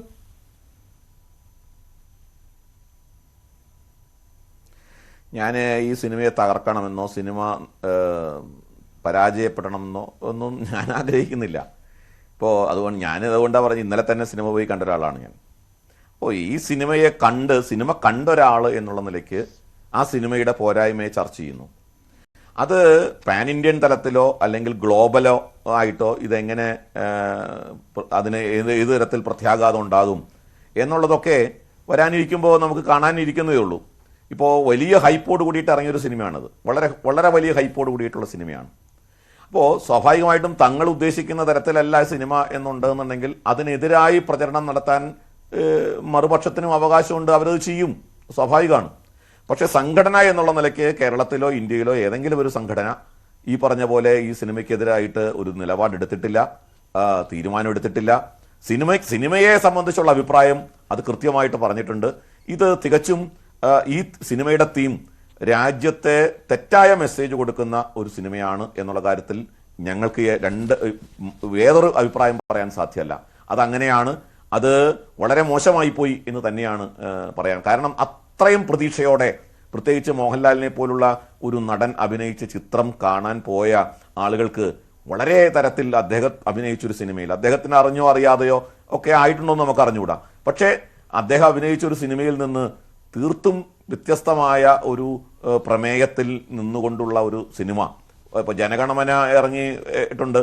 പൃഥ്വിരാജിന്റെ അത്തരം സിനിമകളൊക്കെ കണ്ടുപരിചയിച്ചവർക്ക് പൃഥ്വിരാജിൽ നിന്ന് അങ്ങനെ ഒരു സിനിമ ഇറങ്ങിയതിൽ ആർക്കും അഭിപ്രായ വ്യത്യാസമില്ല, അല്ലെങ്കിൽ അതേ പ്രതീക്ഷിക്കുന്നുള്ളൂ. മോഹൻലാൽ അഭിനയിച്ച താങ്ങാനാവാത്ത വളരെ കടുത്ത മോഹൻലാൽ ആരാധകർ തീരുമാനിക്കുന്ന സ്ഥിതിയിലേക്ക് വരുന്നു. സാർ, അതായത് സാറ് പറഞ്ഞതിൽ ഒരു ഇടപെടേണ്ട കാര്യം എന്താണ് ശ്രീ ആർ വി ബാബു പറഞ്ഞത്. ലാലേട്ടൻ ഒരിക്കലും അറിഞ്ഞുകൊണ്ട് അങ്ങനെ ഏതെങ്കിലും ഒരു ഇതിൽ പറഞ്ഞു മോഹൻലാൽ അങ്ങനെ അഭിനയിക്കാൻ പാടില്ല എന്ന് പറഞ്ഞതുകൊണ്ട് ഇടപെട്ടതാണ്. അതൊരിക്കലും ലാലേട്ടൻ അങ്ങനെ അറിഞ്ഞുകൊണ്ട് ആരെങ്കിലും വിഷമിപ്പിക്കുന്ന രീതിയിൽ ഏതെങ്കിലും ഒരു സംഘടനയോ വ്യക്തി അങ്ങനെ ഏതെങ്കിലും ഒരു പ്രസ്ഥാനത്തെയോ ഒരിക്കലും വിഷമിപ്പിക്കാൻ വേണ്ടി പർപ്പസ്ഫുള്ളി അങ്ങനെ ചെയ്യുമെന്ന് എനിക്ക് തോന്നുന്നില്ല. 47 വർഷമായിട്ട് ലാലേട്ടൻ അറിയാവുന്ന നമ്മളെ മലയാളികൾക്ക് ആർക്കും അങ്ങനെ ഒരു തോന്നലുണ്ടാവില്ല. പിന്നെ എന്തുകൊണ്ടോ ഇനി ഈ പറയുന്ന പോലെ പൃഥ്വിരാജ് അങ്ങനെ ഒരു പ്രൊപ്പഗാൻഡയുടെ ഭാഗമായിട്ടുള്ള ഒരാളാണെങ്കിൽ അതിന് മറുപടി പറയേണ്ട ഉത്തരവാദിത്വം അദ്ദേഹത്തിനുണ്ട്. അത് അദ്ദേഹം തന്നെ ചെയ്യണം. അല്ലാതെ ലാലേട്ടൻ ഈ സിനിമയിൽ ഒരിടത്ത് പോലും ലാലേട്ടൻ ഒരു സംഘടനയോ അല്ലെങ്കിൽ ഒരു ഏതെങ്കിലും ഒരു ഇൻസിഡന്റിന് ഒരിക്കലും കുറ്റം പറഞ്ഞിട്ടുമില്ല. വിഷമിപ്പിച്ചിട്ടുണ്ട് അതല്ലേ മോഹൻലാലിനെതിരെ ഇങ്ങനെ? സത്യമായിട്ടും തീർച്ചയായിട്ടും വിഷമം ഉണ്ടായിട്ടുണ്ട്. കാരണം ലാലേട്ടൻ അങ്ങനെ ഒരാളല്ല, അങ്ങനെ ഒരു പാർട്ടി അല്ലെങ്കിൽ ഒരു പ്രസ്ഥാനത്തെ ഒരിക്കലും വിമർശിക്കുന്നത്. സത്യം പറഞ്ഞാൽ നല്ല രീതിയിൽ ഇങ്ങനെയൊക്കെ ഈ ഹെഡ് ക്യാമ്പയിനിങ് ഒക്കെ ഇങ്ങനെ നടക്കുന്നത് കാണുമ്പോൾ ഇത് പർപ്പസ്ഫുള്ളി മോഹൻലാൽ സിനിമകൾ നശിപ്പിക്കാൻ തുനിഞ്ഞിറങ്ങിയിരിക്കുന്ന ആൾക്കാർക്ക് കുടപിടിക്കുന്നത് പോലെയാണ്. ഒരു സംഗീതേ, മോഹൻലാല് ഒരു കംപ്ലീറ്റ് ആക്ടർ എന്ന് വിശ്വസിക്കുന്ന ഒരാളാണ് ഞാൻ. ഒരു കംപ്ലീറ്റ് ആക്ടർ ആരാണ് മലയാള സിനിമയിൽ എന്ന് ചോദിച്ചാൽ അത് മോഹൻലാലാണെന്ന് വിശ്വസിക്കുന്ന ഒരാളാണ്. മോഹൻലാലിന്റെ സിനിമകൾ തെരഞ്ഞുപിടിച്ച് കാണുന്ന ഒരാളാണ്. അപ്പോ കാരണം ഏത് ഭാവവും അഭിനയിച്ച് ഫലിപ്പിക്കാൻ കഴിയുന്ന ഒരു കംപ്ലീറ്റ് ആക്ടർ. അപ്പോൾ അതൊരു വേറൊരു വിഷയമാണ്. നമ്മൾ തീമിനെ കുറിച്ചാണ് ചർച്ച ചെയ്യുന്നത്. ആ തീം ചെയ്യുമ്പോൾ അത് ശ്രദ്ധിക്കേണ്ട ചില കാര്യങ്ങൾ ഉണ്ടായിരുന്നു. അത് നമ്മുടെ സമൂഹത്തെ വിഭജിക്കുന്നതായി പോയി, സമൂഹത്തിൽ തെറ്റായ മെസ്സേജുകൾ കൊടുക്കുന്നതായി പോയി. ഒരു പബ്ലിക് ചില പ്രൊപ്പഗണ്ട സിനിമകളുണ്ട്. ഇതൊരു പ്രൊപ്പഗണ്ട സിനിമയല്ല. പ്രൊപ്പഗണ്ട സിനിമകളുണ്ട്, തീർച്ചയായും പ്രൊപ്പഗണ്ട സിനിമകളുണ്ട്. ആ സിനിമകളിൽ നിന്ന് നമുക്ക് പ്രതീക്ഷിക്കാവുന്നത് ഉണ്ടായേക്കാം. പക്ഷേ ഇതൊരു പ്രൊപ്പഗണ്ട സിനിമയല്ല. അങ്ങനെ ഒരു ലക്ഷ്യം വെച്ചിട്ടല്ല നമ്മൾ ഈ സിനിമയ്ക്ക് പോകുന്നത്. പക്ഷെ നിർഭാഗ്യവശാൽ ഒരു പ്രൊപ്പഗണ്ട സിനിമയുടെ എല്ലാ ലക്ഷണവും ഇതിനുണ്ട്, ഉണ്ടായിപ്പോയി, അതിൽ മോഹൻലാൽ പെട്ടുപോയതോ എങ്ങനെയോ അത് വളരെ നിരാശയുണ്ടാക്കുന്നതായി പോയി എന്ന് വളരെ ഖേദത്തോടെ പറയാതിരിക്കാൻ നിവൃത്തിയില്ല. ശരി, ഞാൻ ചർച്ച അവസാനിപ്പിക്കുകയാണ്. നന്ദി. ചർച്ചയിൽ പങ്കെടുത്ത എല്ലാവർക്കും. ഇന്നത്തെ ചോദ്യം ഇതായിരുന്നു: എമ്പുരാനെതിരെ സംഘ് പരിവാർ അനുകൂലികൾ സിനിമയുടെ കളക്ഷനെ ബാധിക്കുമോ? ബാധിക്കുമെന്ന് 58% പ്രേക്ഷകർ, ഇല്ല എന്ന് 38%. അവസാനിക്കുന്നു. നന്ദി, നമസ്കാരം.